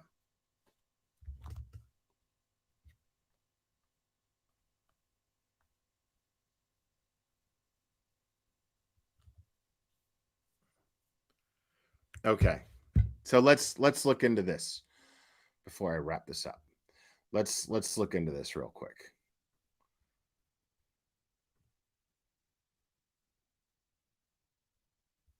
Okay, teen wilderness programs. What is Brat Camp? Okay, so here it says a Brat Camp is a wilderness therapy for troubled teens. The term Brat Camp is derived, so it already sounds like a punishment. The term Brat Camp is derived from the idea that bratty teens are sent to these places in order to straighten them up. However, brat camps need to be taken into context and seen as part of the solution rather than being the only solution to teens' problems. After all, children only stay in brat camp over a short period of time, and the rest of their life stretches out ahead of them. Good point. Not all brat camps are the same. In the same way, not all wilderness therapy camps employ the same methods. Some brat camps learn more or lean more towards the military camp model, but most lean towards the clinical therapy model that is more typical to traditional wilderness therapy. Brat camps remove the usual distraction. See, I don't like the words wilderness therapy. I don't like that. I like if you sell it as an experience and one of the parents go through it with you, I could see that being very beneficial. You know, it's a good way for the parents to bond with their kid. I could see that. But just sending them off is already it's like you're sending your kid to prison. It's bullshit. Over what? Because they're, entitled. And why are they entitled? Usually because the parents fucked up. Brat camps remove the usual distractions and means of escape that young people turn to in their everyday lives. There are no malls to go to, no internet or video games to help burn their time away, no harmful substances to exploit, no other outside influences to affect their decisions. It's a more contained environment, but at the same time, their peer group within the camp becomes a microcosm of a family model. Why use wilderness therapy? Nature is unrelenting. It is no respecter of social class, age group, or gender. Teens have a feel of dealing with something bigger than this. Cherry, what you sent me here sounds like they're trying to sell it. Just saying. Those who went through wilderness therapy say that they feel more empowered afterwards, and they feel more powerful and more able to make better decisions for themselves. One of the major challenges children have to face is learning how to effectively socialize with other people, especially those their age. Learning how to interact with people in order to resolve conflict, express anger or frustration, or accomplish a task, and learning how to trust people do not come easily with problematic teens. During brat camp, teens are taught through practical ways how to do these things. Aside from the therapeutic side of the daily routine and counseling sessions, activities are designed to teach socialization skills to children. Since all these are happening, sans the everyday distractions that children these days face on a daily basis, they have a better chance to really focus on what's going on in their lives. How can you help your child further? As mentioned earlier, brat camp is not the only solution, and it would be unrealistic for parents to think that they can ship off their children to brat camp and they'll be fixed when they come back. This is the reason why most brat camps will involve parents in some counseling sessions or will receive instruction and advice on how to help their teen after brat camp. It's important to look at it as part of the entire healing process. Given the right support in the family environment, your teen will be able to appreciate the value of family and belonging in one after brat camp. At times, the best way to go is to continue what the brat camp started by looking into the therapeutic boarding schools after the short stay in brat camp is done. Depending on the child, being plugged into an environment that's extremely different from the controlled environment of wilderness camp may not help at all. So I mean, like I said, I mean, I don't see it as being a completely negative thing. The problem lies what the parents are doing, why the parents are doing it. Are the parents doing it because that Chad kid doesn't seem like a bad kid at all. He's the one that they were sending there, right? So I don't see this Chad kid being such a problem. I mean, that's where you send somebody who's just like, fuck you, mom, and hits their parents and does fucked up, horrible shit, where you're afraid that they're just going to wind up in prison the minute that you let them out of the house and they can come and go as they please. And they're going to end up fucking robbing somebody or hurting somebody or worse, So, I mean, I don't know. I'd have to see a brat camp, but already calling it a brat camp sounds kind of fucked up. And well, I'm not going to get into it anymore, Cherry, because we're going to wrap this up very soon. But yeah, that Chad kid seems super well adjusted aside from, and like we now know that if Chad is fucked up, it's because his parents are abusive fucking pieces of shit. So, I mean, like, it's their fault.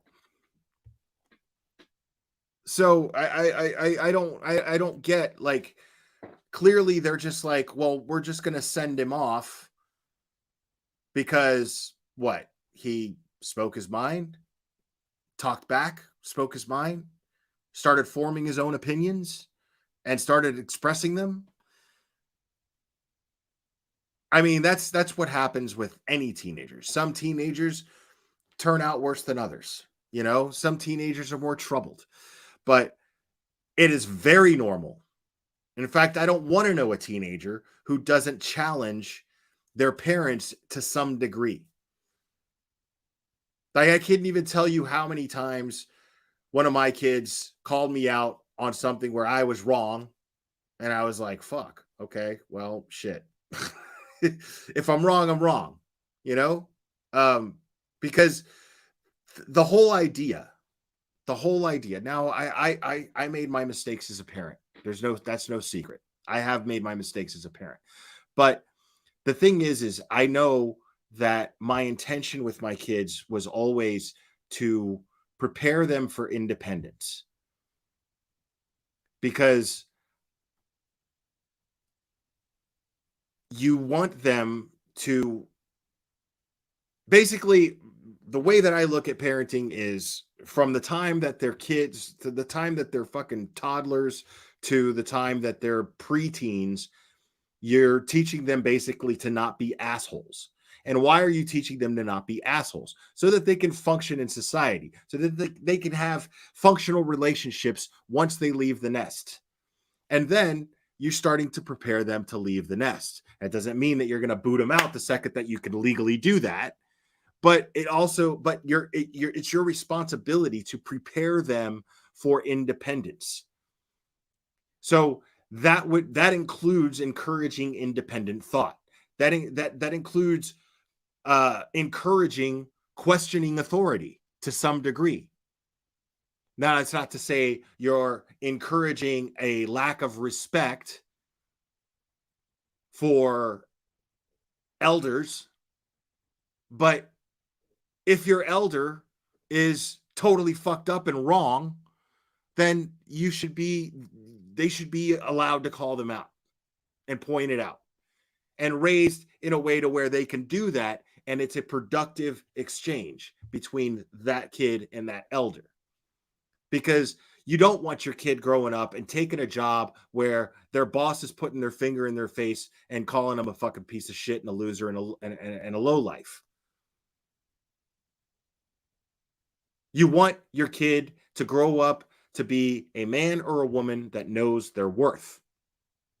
But you don't do that by tying them up and depriving them of food and sending them off to a fucking camp so that you have an accomplice in your depriving them of things that they like. Because that's basically what that was. These are people who we now know would deprive these kids of the things that they like as punishment, and even things that they need as punishment, and then send them off to some place to where they get to tell themselves that they were doing it for their own good. Bullshit. But again, I'm not totally against the whole idea of a brat camp or whatever. I don't like that it's called that. Wilderness therapy, I don't like that term either. But I could see, you know, if it's worded as an experience and there are trained individuals who know how to live off the land that can help these kids teach them some sort of self-worth and some responsibility and some accountability, where they have to hunt and they learn how to properly skin the animal and that sort of thing.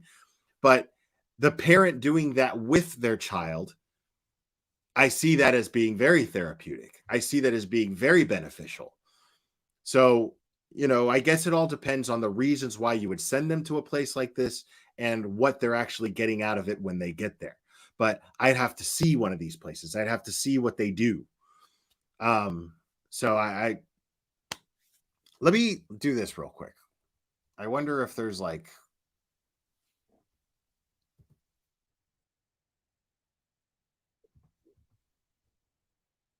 so there's a reality show here.